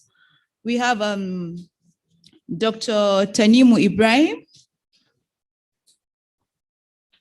Yes, Dr. Tanimu is an academic with specialty in educational technology and curriculum studies, whose professional career cuts across being an educational technology facilitator at the undergraduate and postgraduate level, NTI Kaduna educational technology lecturer for more than 5 years at various higher institutions in Nigeria, and he has served as ICT facilitators at NDI Kaduna and currently as a lecturer at the Department of Educational Foundation of the Federal University, Dutsuma, Katsina State.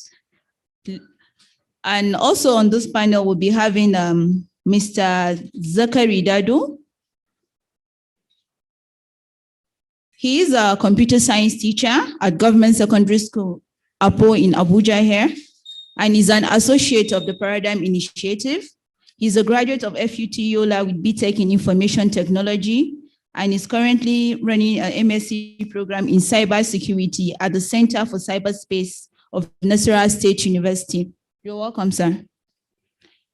And then the third person on the panel discussion this afternoon is Dr. Patrick Adebayo Babagbemi of the Federal College of Education from Kano. He's an educational technologist with the Department of Curriculum and Instructional Technology of the Federal College of Education, who rose to the position of program coordinator from the post of assistant lecturer as a result of his continued commitment and dedication to service. And his specialty is in the teaching and application of instructional technologies for school teachers and student teachers at the college. You're welcome, sir. Ladies and gentlemen, the session we are having this afternoon about digital safety education is talking about an aspect of learning that concentrates on the safety, conduct, and proper use of digital platforms and devices, such that users take charge and control of their lives. We are in the beginning of the third decade of the 21st century, in which the rise of computer technology and gadgets is a major shift. Some school subjects have also changed, as we know, from normal English to literacy, numeracy, and computer competence, which is the ICT.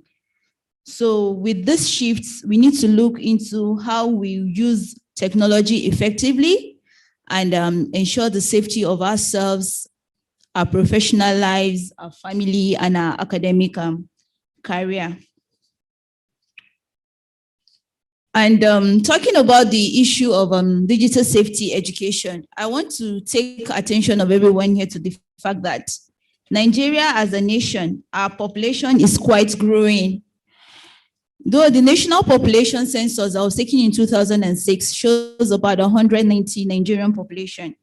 But today, according to the worldometer elaboration of the United Nations data, Nigerian population has risen to 210,106,735 number. And data from the National Communications Commission shows that we have 148,518,720 Nigerians on internet as subscribers. So this means out of 210, we already have 148 on the internet already. So, and if we observe from the last session, we'll understand that data privacy is really a serious issue. And the Minister of Education, of Communication and Digital Economy, Dr. Isa Ali Pantami, said something in 2019, on February 2020, when we were preparing for the lockdown, that cybercrime is the fastest growing crime globally.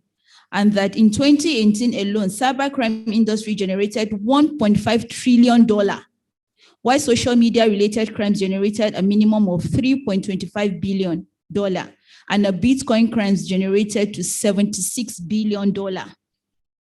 This is established on the Guardian of February 14, 2020. With the Nigerian population, I want us to know these indices, the number of internet subscribers we have, and the rate of cyber crimes we have on ground. This shows that as much as we're going to enjoy digital opportunity, there are threats associated. And I don't want to preempt the speakers we have here, but I believe this session is geared towards saying how we can get people informed about possible threats on digital platforms and how we can create the right awareness. Considering what the last speaker has talked about, that we need to have a Digital Rights and Protection Act. And the question is, would the law just be there? Would the law work when people don't have a knowledge about it?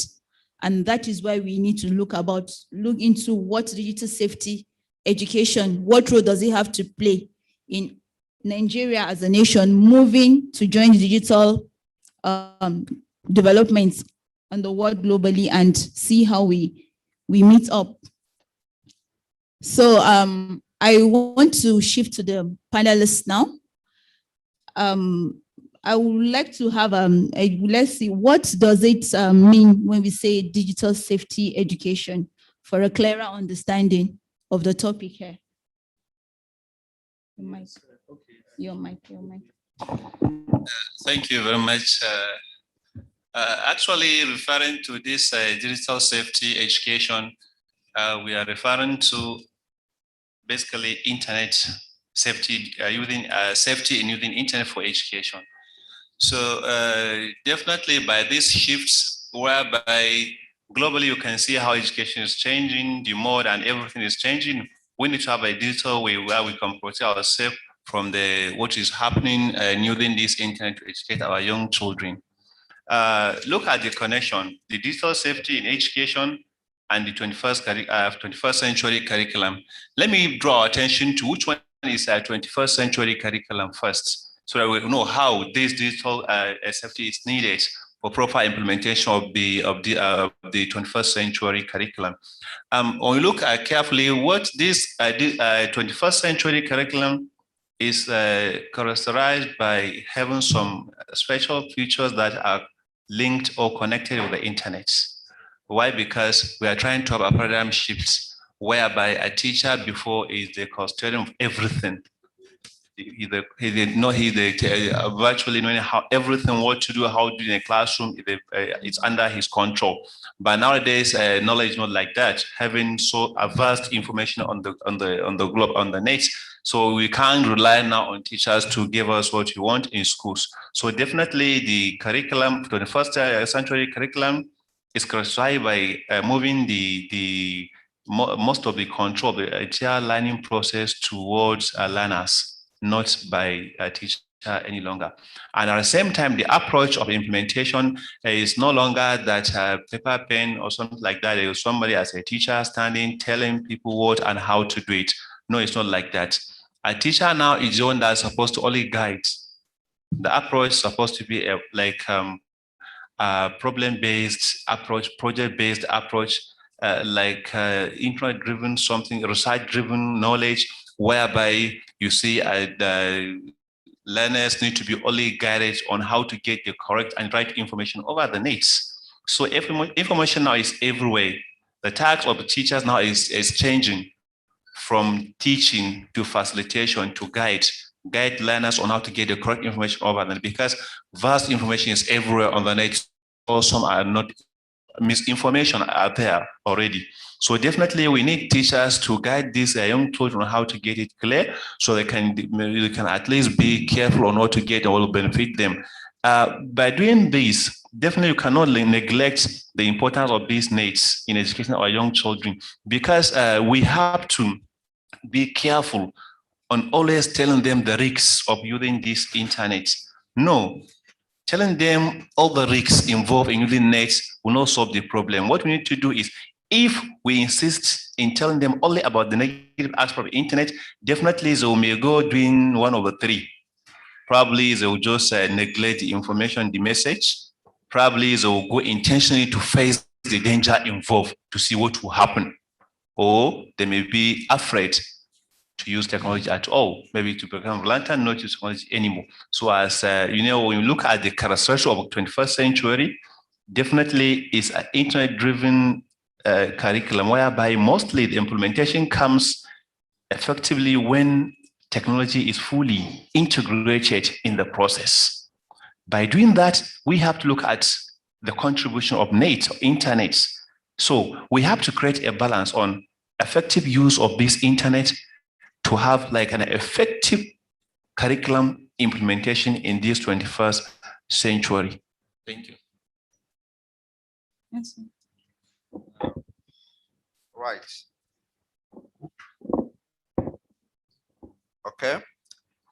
Just to add to what Dr. Tenimo has said, generally, when we're looking at digital safety, some of these words can be interchanged. Internet safety, we can call it media safety. It could be cyber security safety, and so on. I am, for the past 10 years, I just want to narrate an experience. For the past 10 years, I have, as a classroom teacher, I have been dealing with the ages between 13 and 17 or 18 thereabout, because I have been teaching between SS1 and SS3 students. And sometimes it's so amazing what you see these kids or these students do. And I think this talk is so timely at this moment. Not really enough telling them the hazards. I quite agree emphasizing on digital protection, digital safety. Let me put it that way. It may come as a surprise having a chat with some of these students who have graduated some years back, some even doing their service. A few months ago, I had a chat with some of them. And do you know one thing? They regretted, they wish they had reversed what they had posted on the internet when they were much younger. They wish they had reversed what they had actually posted, the way they had reacted to some situation when they were just in secondary school. Some will say that they went back to delete all of this. But how long can you delete stuff on the net? How long, you know? So that is why I said this topic is really, this forum or what we are discussing now is really so timely, because if such students at the time were taught or have an in-depth or an understanding of digital safety, I'm very sure they will be properly guided on what to do. All right. So we can just look at it generally to see that digital safety, it's just too important and too important, to be left out in cutting across our school system from primary to tertiary institution. I think I may just take a pause here, probably to continue later. Thank you. All right. Dr. Patrick, sir. Thank you for giving me this opportunity to add what my colleagues have said concerning digital safety education. In life, we either proactive or reactive. And mostly in Nigeria, we are reactive. Except something happened, we don't take a step. And that was the reality that fell on us on 2020 when the pandemic came. Every sector of the economy was shut down. Even when the other sector was opened up, education sector has to suffer so long before it's opened up. If we had key into the digital education or digital safety, we would have even overcome all those challenges as at that time. What is safety education? If you are talking about safety education, it's just a process of guiding ourselves, teaching ourselves the skill, the knowledge that we need to be able to protect ourselves from every dangers. And when you're talking about digital safety, it's just for you to have your safety, because in life, as you can be attacked physically, so also you can be attacked online. So we need to protect ourselves so that anything we are doing online, we'll be able to guide ourselves and know the right place to go and the right path to go. And one thing is that in digital safety education, when we are teaching our students or our children about digital safety education, we have so many advantages. But as we are telling them the advantages, we also have to open up onto them the disadvantages, because there is nothing with advantage that doesn't have disadvantages. So their disadvantages has to be opened up to them for them to know that yes, this one is good for them, but in other way around, you need to take this caution, you need to do this, you need to do that. It has to be open to them for them to be safe whenever they are online or they are using the digital education. Thank you. From what we've heard, we understand what digital safety education entails. But I want to understand that when you talk about digital safety education or digital safety awareness, it doesn't just happen. It happens through some agents.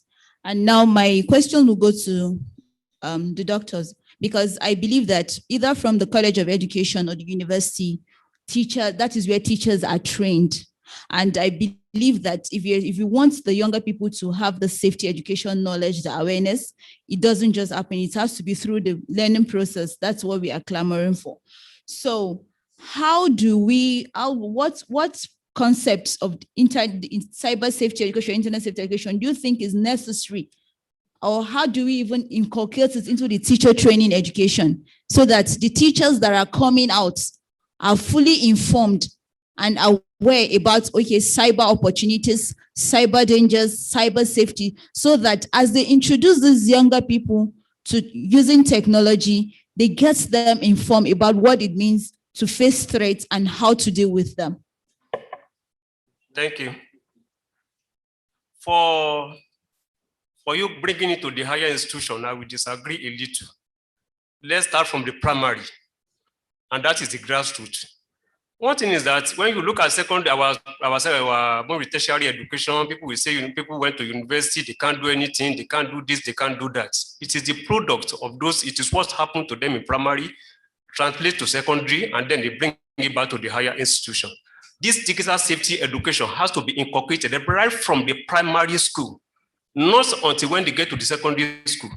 My daughter, I have a daughter in the secondary school, and then up till now, I have not get phone for her. Not that I don't have the money to get the phone for her, but I just want to, because of distraction, one thing or the other, is want to use the internet. I know how to get it for her. But still, yet, if I give her my phone, she can operate it. She can open it up, can do everything on the phone. I was wondering, how did you get this knowledge? So right from the primary school, the teachers has to be ahead. And unfortunately or unfortunately, most of our teachers, they are not 21st century teachers. Most of them. For them to go to internet and go to protect these children, it is very difficult for them. So a teacher has to be a learner on his own. As he's teaching the children, also be learning. That is the way it can be concrete. And then digital safety education has to be a core subject in our curriculum. If it's a core subject right from the primary school, that safety, that knowledge will be in them right from the primary down to the secondary school and move down to the tertiary education, whereby it will make it easier for them to digest. Thank you. Let me come in. Let's look at a different perspective. Okay. We are all referring to what is curriculum. So when we look at virtually in Nigeria, I learned that it was only last year, 2019, that we have something like ICT policy, national ICT policy on education. And I remembered something like computer as a subject came on around 2012 as compulsory subject at secondary schools level. I did so many research related to, firstly, the awareness of these ICT materials among secondary schools in Nigeria, some secondary school teachers in Nigeria.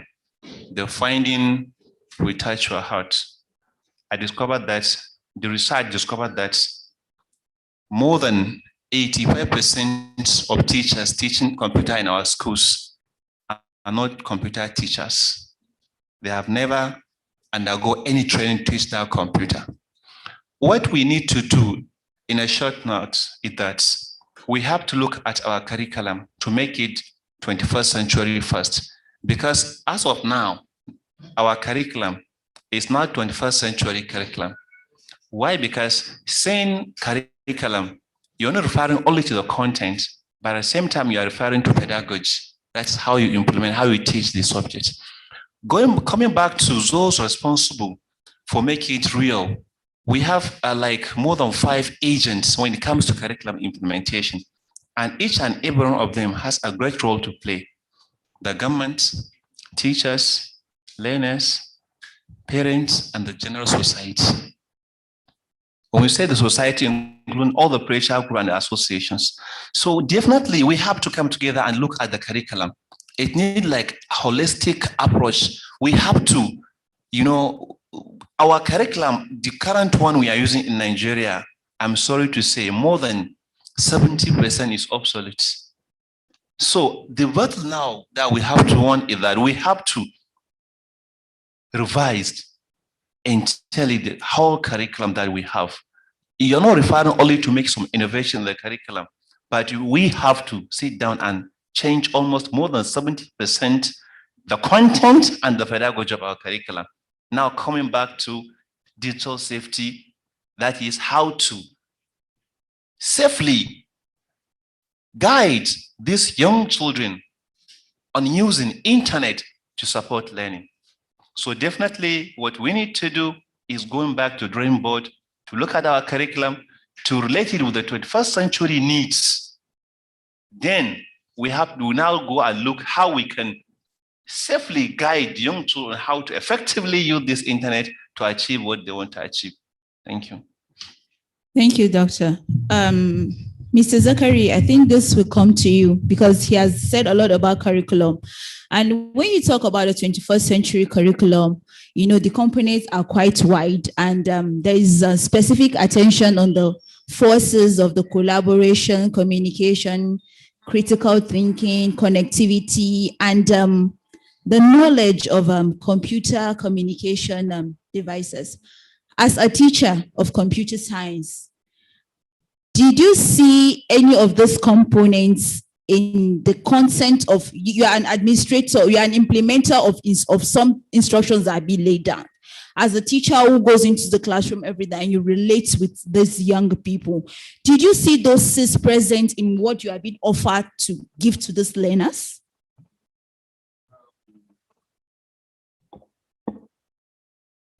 Juliet, I think quite important question. Sometimes when thinking about solutions to some of these challenges, you will sometimes may not even know where to start from. But I think Nigeria as a country, we are heading somewhere. Looking at these students or kids, when I said something earlier, I mentioned sometimes it amazes you where they get some of this knowledge. And Juliet, it's really unfortunate, very unfortunate that I won't say these students know more than the teachers, but to a level, the use of these gadgets, even using ICT to experiment a lot of things relating to education. Some of these students, based on my experience over the years, are much more knowledgeable, you know. And I remember one time, some of these NGOs, I think I must truly commend some of these Nigerian NGOs. They tend to complement the government in so many areas. Let me just state some. We have had several trainings where they put students together to teach them about digital safety and to also teach them usage, even coding, several aspects like that. But at the end of the day, it struck my mind that these students, some of them are taught what the teachers don't even know. And as such, I had to raise an observation that please, can you kindly focus on the teachers too? These students, each time I go out with them, this is what you teach. Doctor pointed out something, and that is just the truth. Most of those teaching computer or ICT never read it in school, are not really computer teachers. I think in my school, I'm just the only computer teacher. The only computer teacher had to go to classes. Even those who were with me didn't study computer. They had to just learn it. So in that situation, most times before they even go to the class, we had to like have a pre-session, a mini session, teacher versus teacher, okay, before they even go to the class. And when you come to look at it, it's just that those who really studied the ICT to impart such knowledge to these kids on digital safety and other relevant ICT related field don't come to the classroom. They don't come to the classroom because they have alternatives elsewhere, you know? And personally, I think it's just the passion I have for teaching, because let us not go that way. Okay, I don't want to just go that way. All right, all right. It's like Doc is Dr. Tenimu wants to say something at this point. Yes. Exactly, my brother here trying to point a question that these our children, to his own understanding, knows better than what teachers knows. Actually, you are right. It's by default. Why? Because mostly we have two generations now, either to be a digital native or to be BBC, that is born before computer. Is by option. That one is by option. Somebody born before 1960s, naturally is BBC, but coming on to accept and integrate computer and ICT facilities in his own activities, he's now becoming a digital native. But somebody born 1980, 1997, 1990, so recent, but he's still unable to fully integrate the provisions of ICT in his dealings. Definitely he's going back to the previous generation, that is the BBC. So naturally this, when we look at how teaching was, you remember, is there on so many documentaries whereby in a classroom, a teacher will just stand up as if he's receiving like revelation, telling student what and how to do it. Student will sit like this with the hands on their laps, just waiting for instruction from teachers. But now, look at the generation we are dealing with. He said, one of his daughter, a 2-year kid can easily operate a remote control without knowing the letters or numbers there. So they are called digital natives. It's naturally they are born with this technology in their blood. So they must behave that way. Now, make a connection. Look at the current caliber, the current training of teachers now we have, and expect them to deal with these digital natives. I think there's disconnect there. So what we need to do actually to change the whole system is that we go back to the rainbow, as I said. Let's look at the teacher training program we have in Nigeria. It needs to be modified in a greater extent. It's not that to teach some people or to bring about graduates to teach computer in schools. No, 21st century curriculum is beyond that. What I'm saying is that no matter teachers, students, the society, and all the policy makers, they have to go together on the same page. All of them must learn not only how to use computer, but it is social intricacies. The curriculum is no longer a content, a book provisions. It's now going to a situation whereby it needs like a global acceptance. So by doing that, we have to go to our curriculum. The way we train our teachers need to change. They have to learn how to socially use these ICT facilities so they can effectively handle these digital natives that we have. As I said earlier, just 2019, Honorable Minister signed ICT policies on education, which is, when you can look at it, it's very late for us in Nigeria to have that as policy. Even though the content of policy is still, many things are missing. Just in connection with the previous session about that data, up to now in Nigeria, we're having this problem of when it comes to implementation in education, to be specific, federal government, according to the policy, is the one that is in control of policy and standards, while state government and local government is in charge of implementation. So when you look at the way they put it, Definitely, it can't work like that. We have to go back to the agencies responsible for doing the curriculum, teacher training, and whatever it is. We have to go there, integrate fully the provisions of ICT in education so that we can ensure security on how young children are using internet to support their learning process. Thank you. Just to add to what the doctor has said concerning the teachers in teachers training. The teachers in teachers training, as he has said, he has divided us into two. Say some of us we are BBC, born before computer, and which is true. I could remember in my institution some years back, I was appointed as the teaching practice coordinator. And then one of my colleagues brought that idea of what we call blended learning. So that maybe when you're on the field, instead of it to be carrying paper, you can just take your phone and then post whatever results you have, and then we record.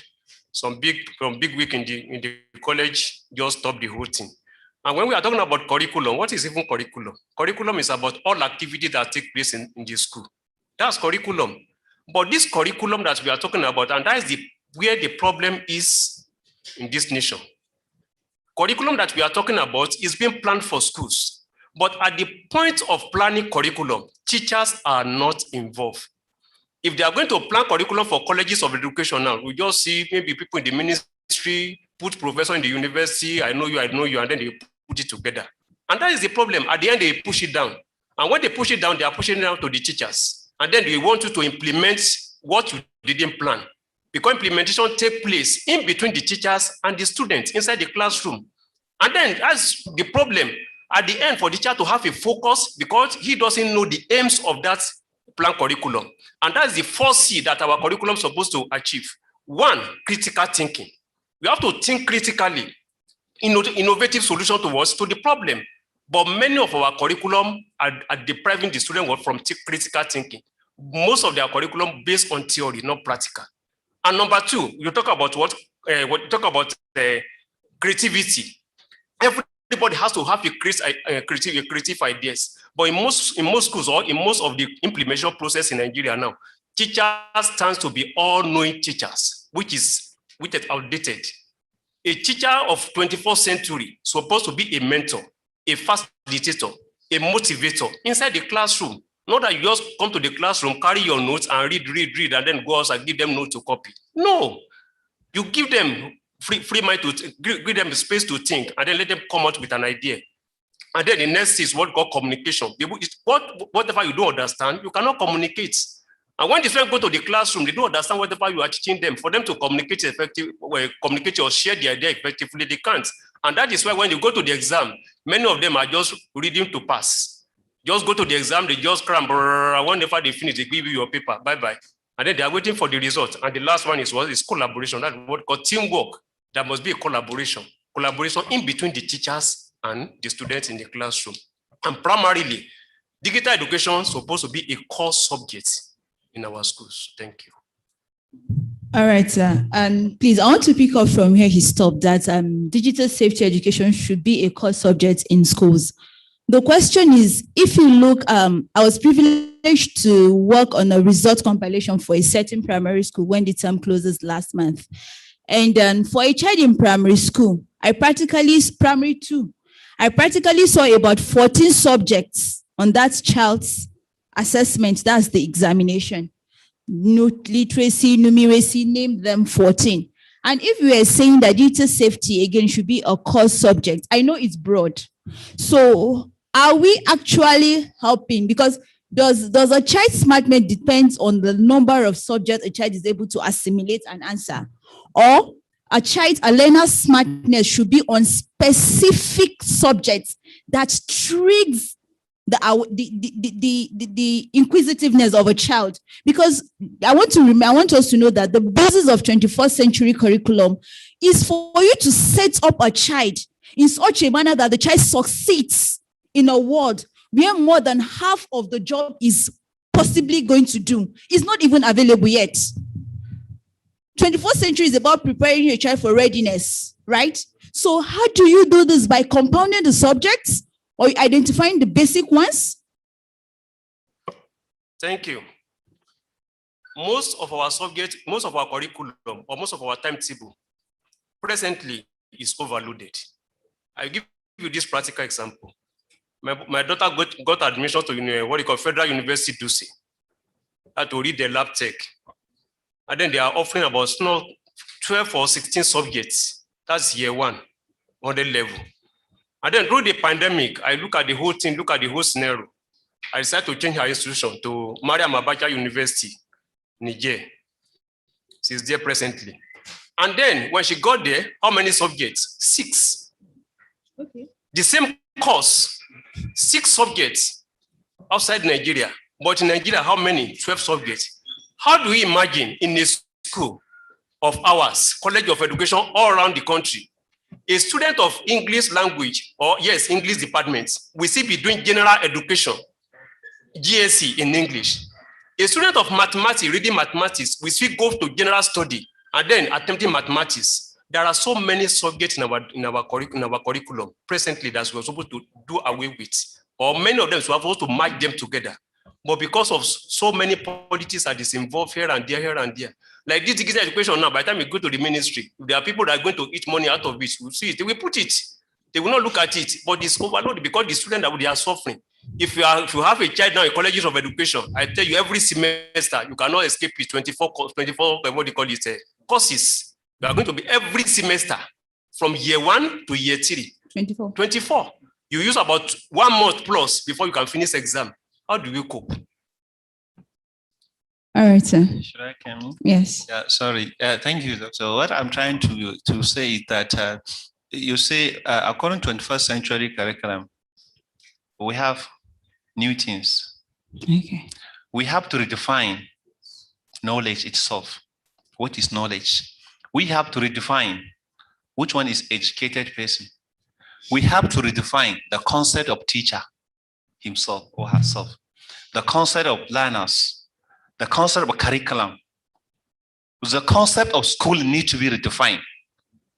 School is no longer a fenced place whereby students enter and get something as knowledge.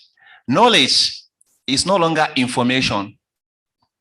It's like a research-driven instrument to solve a real problem.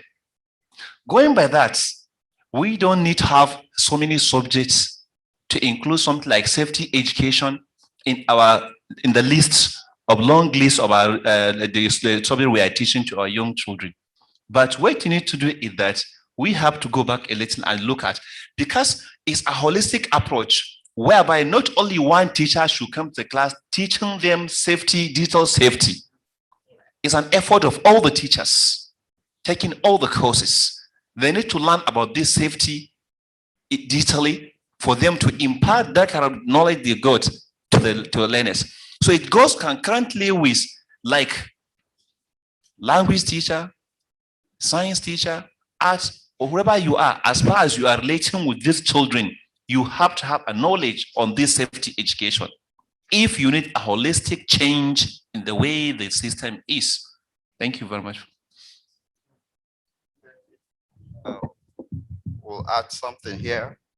I think the whole of this takes us back to the teachers training schools or the teachers training college.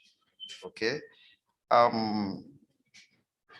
Before 21st century and after 21st century, the margin is so huge that it has to be bridged. And that is exactly where we find ourselves. But generally, I would just want us to, there is a factor that we have somehow we don't talk much about, but it is important to look at this. There are also agents of change. When we look at curriculum and the safety, I'm looking at parents, because our modern children, they start learning, I don't know, but let me just say, let me put it this way, they start learning from the belly, from their mother's belly, okay? And so the parents happen to be the first teacher. And so this kind of approach, I'm looking at it, I'm thinking of a kind of approach that is all hands on deck, an approach that looked like a general orientation and adverts even on the TV, not just in the classroom. That is the kind of approach I'm looking at this moment, because whether we like it, if we don't act,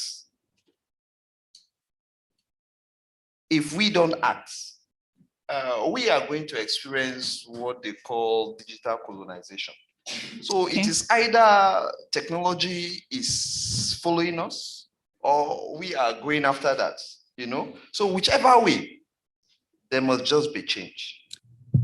Thank you very much. And based on those assumptions and notes and points that have been noted, I want us to see in a narrow concept, in what school subject do you think introduction of digital safety educational awareness is important at this time to enhance as in an immediate implementation?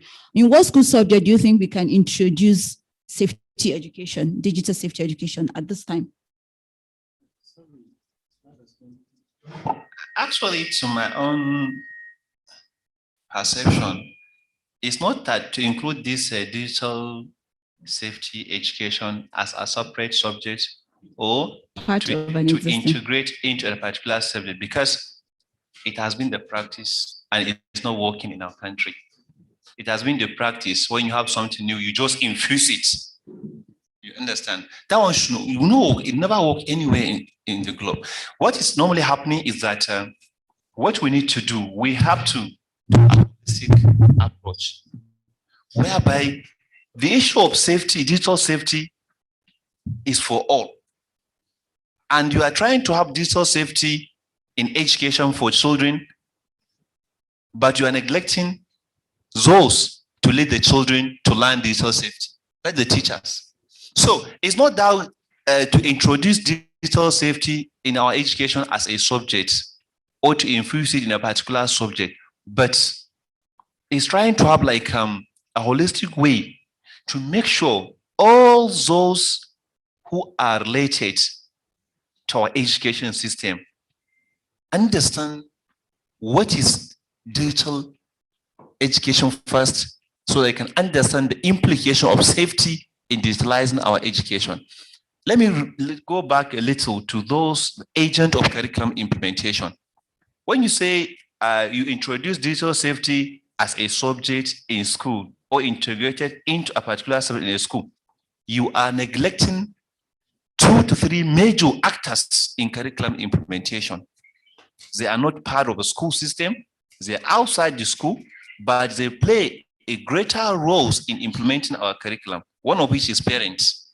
No matter what you teach a child in a particular school, in a classroom setting, can work without mobilizing his parents on how to effectively implement the knowledge. That's why I'm saying now it's no longer information, it's knowledge. We have to redefine what our students acquired as knowledge, not information anymore. If it is a knowledge, definitely many people must come in to make it a knowledge. Parents must be there to understand the implication of this safety, the implication of building this internet in the educational process. The policy maker must be there. Let me refer back a little to this, what you call the policy, national policy on ICT. National policy on ICT in education.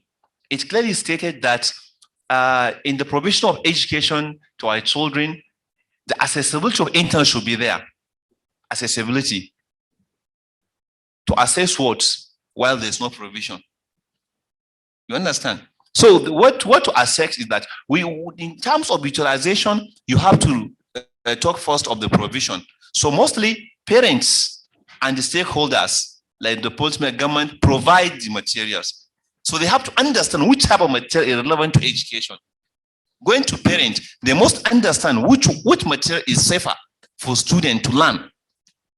So to my own opinion, it's not that just to integrate this safety education, digital safety education in a particular subject, or as a subject to teach on its own by one teacher out of many teachers relating with this student. I'm looking at it as a social responsibility that each and every member of curriculum implementation team, the teacher, the parent, society in general, must come together to understand how this safety can be ensured in our schools so that we can achieve what we want to achieve, not just bringing it as a subject and turning it as part of another subject. Thank you. Sorry, before the next speaker, the reason why I mentioned subject is that, you see, there is a connection between the school and society. When you teach a child a new thing, that child has the possibility of discussing it with the parents. That discussion with the parents further inform them, and that even make them to want to take action. The thing is, we need to get an access where this information goes out. And it's not easy for us to bring all parents and start informing them. Yes, we know the National Orientation Agency have their role, but since the discussion here centers about curriculum, we know that curriculum is plan instructions that are implemented under the guidance of the school. So we cannot remove the concept of school implementation. That's why I'm like, okay, how do we spread this across from the basic education up to higher education? Remember, digital safety education involves personal life, citizenship, technology. A lot of things are embedded in that subject. And if we find a way of putting digital safety education from primary up to higher institutions, like human rights, you find it even in social studies and all that. You see, they are being spread. So how do we spread this from basic to the complex, from abstract to its practical level in our schools? Yes, thank you. Once again, you say, actually this subject-oriented curriculum is not working for us, or you can say careful. So even though it is a practice of most of the countries, still is in practice that we go by subjects because we go by specialization. Still, in some social issues, we can't go by subjects because now children are guided on how to learn through a project-based learning process whereby a problem is created to see how they can handle the problem to solve a real life issues or real life problems. My thinking is that by bringing in digital safety education as a subject, starting from primary or nursery school to the tertiary level, we do the same as if you remember what is happening to one vocational issue. There is one vocational subject that run across secondary school up to the tertiary institution and is not working. So what I'm saying is, I'm not saying that we should bring it as a subject. That one still is good, it can work, but we have to look at the way that we can at least what I can say to revise our curriculum to at least reflect the 21st century settings, the needs, the expectations, to transform the society to at least go nearby what is obtainable in other countries. We have to look at the holistic way whereby we even sanitize the way this our system is, whereby somebody who learns social subject will not be teaching, So by going by that, you have to bring a course at university or at college level, whereby somebody will go and learn this digital safety first. You must be trained on how to teach the digital safety first for you to effectively handle the subject. So for now, what you need to do is a practical solution to our problem. Already we have this device in our hands. Our children knows how to use them. So we have to find a way whereby we can now come in immediately to start handling the issues at hand by mobilizing those concerned to look at what is this safety is all about and how we can effectively come together to see how we can guide these young children on how to use that's why normally an English teacher, mathematics teacher, whoever you are, you must learn this kind of digital safety education so that you can be effectively guiding your student how to solve a problem in your particular area. Because now we have different ways that we integrate this ICT facility in our educational system. In mathematics is there, different ways are there. A language teaching is there. In science teaching is there. In entertainment, we have gamification. So definitely each and every teacher, as far as you are relating to students, parents, members of society must come together to learn this safety education first. Then naturally it will diffuse to our children. All right, thank you, sir. Yes, just to add to what Dr. Tenimo has said earlier on, I think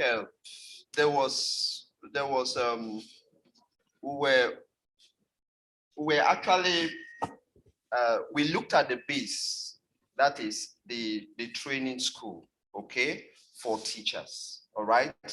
Now, every teacher in the training school is expected to know about digital safety. Whatever you are there to study, it is important. And digital safety is actually in levels, all right?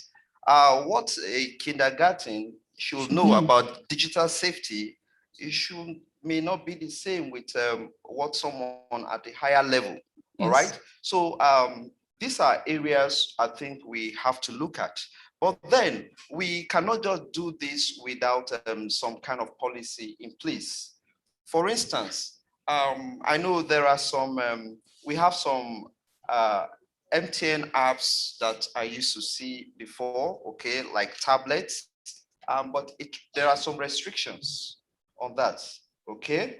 So at a level, that means you have such, a child has such device, wherever the child goes, there are places he will never get to, because by default, the device do not link you to some certain, I think we'll begin from there. And as the child grows up, okay, to get to a level that student or child needs to know, okay, at, let's look at the second level of digital safety, all right?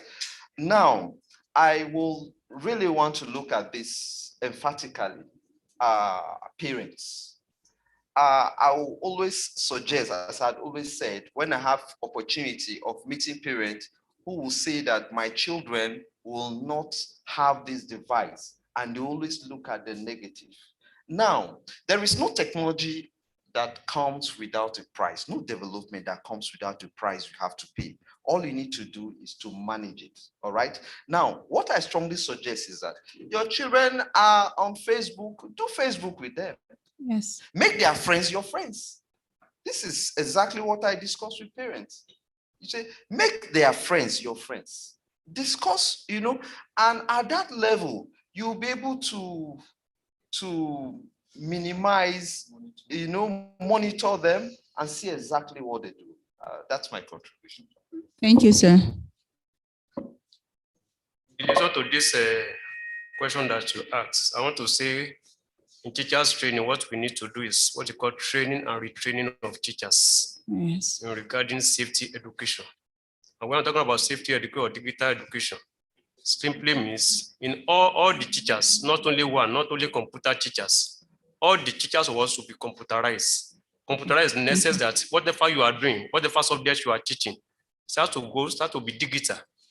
Maybe not only you go to the classroom, not only computer teacher, if you are sending your material to your students, let it go through your email. If you are doing this one, you are sending your result, let it go through all those ones. But teacher boss has to be there to train and retrain teachers so that they can also be part and parcel of what we call safety education, because most of the teacher doesn't have that knowledge. All right, thank you. In all, we have come to the end of the session because of time. I don't know if there is any question from the audience before they, okay? Yes.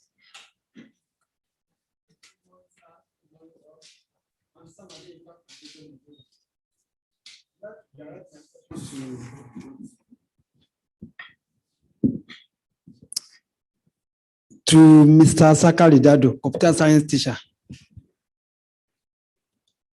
About, let me say something 15 years ago, maybe I was secondary school student. So, and up to this moment, what I learned in school, right from primary school and secondary school, the major things that they will just have place, like computer science room, so to say. What is part of computer, CPU, monitor, desktop, mouse, that's the end of it. If at all they have it, if at all there's light in that school, what I mean by electricity. There are some schools now, they are still use, I'm not into computer to that extent, they are still use old model desktop to teach. And I can remember my days then, if I was able to mount mouse for 2 of my courses in secondary school as a computer student, then talk about say, yes, I want to press keyboard. And then I will say I'm studying computer science in school. So we are, and they now make us the difficulty of pressing computer then, the fear. As if you want to press something, Bob, and which is affecting majority of people now, including the teachers. About some years now for my wife, I went for a training. So somebody was telling that press enter. My keyboard was here. I have my personal computer. I was so amazed and surprised that see enter in your keyboard. I could not press it until when somebody just comes and see this is what they call center.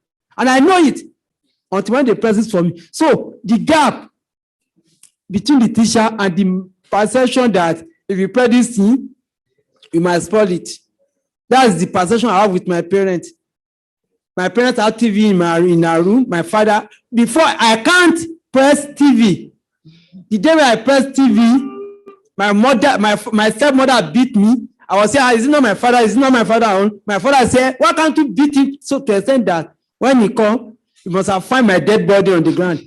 He cannot just ordinary TV. But my 4 years old can press remote, change the channels now. So the question is that how will you address this gap and this mentality? One, for those in the city, what of those in the urban and rural area that they could not have access to this computer? How will we shape this narrative? May God help us. Thank you so much. I think I really appreciate this question. It is important to just let these children explore. It is important. I want to let you know, a friend narrated his experience with me, and he studied computer science. Until he graduated, he never touched a computer. Now we are looking at a tertiary institution, and in the computer curriculum, I do not know if it has been reviewed recently, but even during our time, we study more of mathematics, okay? And what I find myself doing, I do a lot of things, and sincerely, what I practically do on this ICT, networking, some of those other related things, I learned them outside after graduation, But let's still come back to bridging. The 21st century is, before 21st century, it used to be teacher oriented. And the 21st century that we are is no longer so. Before you even start something, I want to let you know as a teacher, a student in the class would have gone ahead because that is the age that we are, But I will just advise, as I do tell teachers, whenever all the computer teachers meet together, I think they have a common cry. And you are in the school, you teach computer, you don't have one single computer in the school. And you are the computer teacher, and it's expected that the students must also learn. And the story may not be the same in school B or C, all right?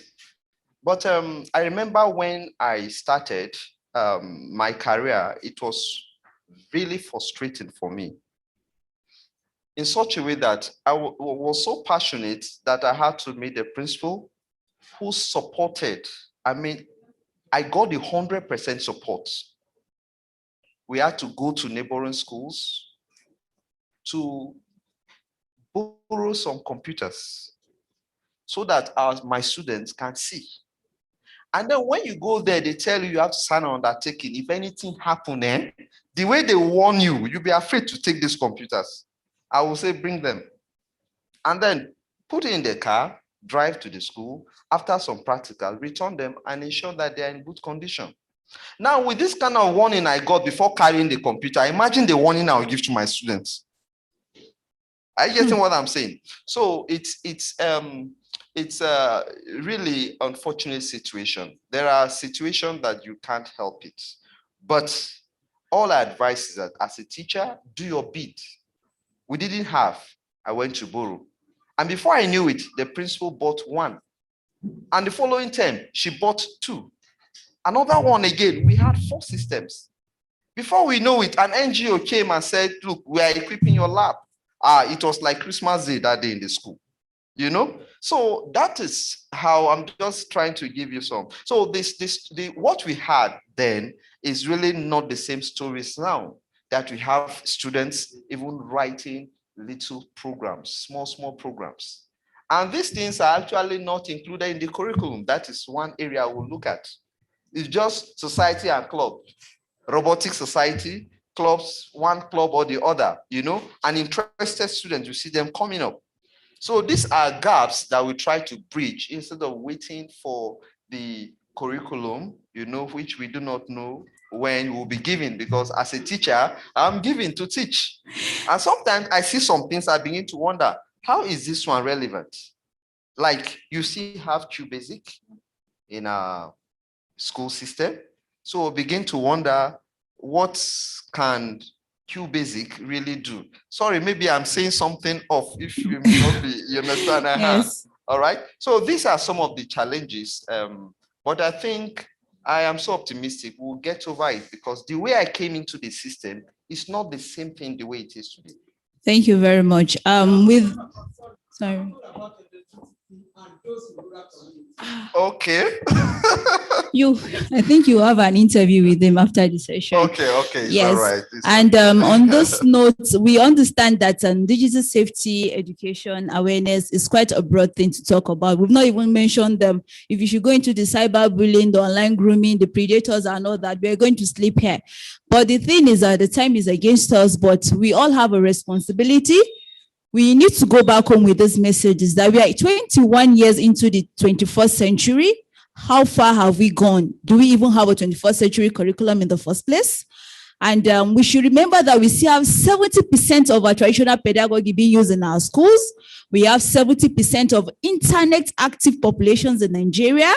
And we should understand that we are having everyday increasing alarming rates of cyber crimes and threats everywhere. And on this note, I want us all to see what we can do individually.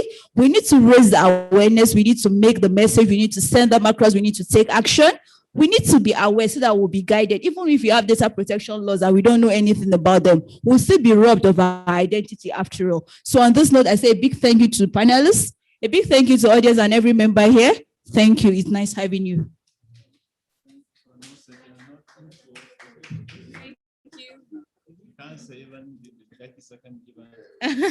I'm sorry. To be fair, I had been telling her time, because we are, you might know, the audience as well might know that we are working with this conference is happening in 12 countries simultaneously. So next by 1 p.m. Namibia will be taking over from us. So they will be taking over the live stream and will be cut off. So we would need to stick to time.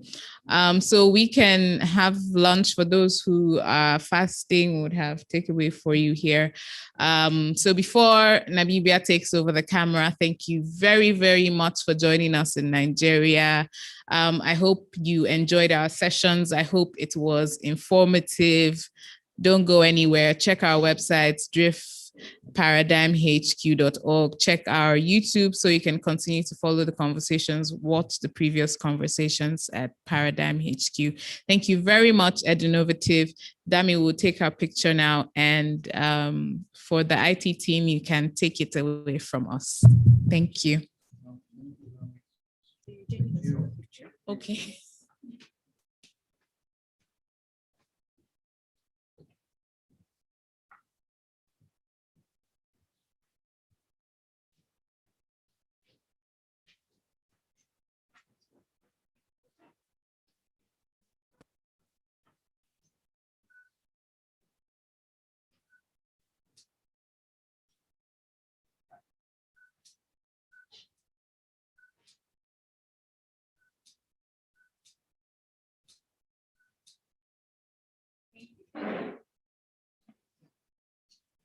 Thank you very much.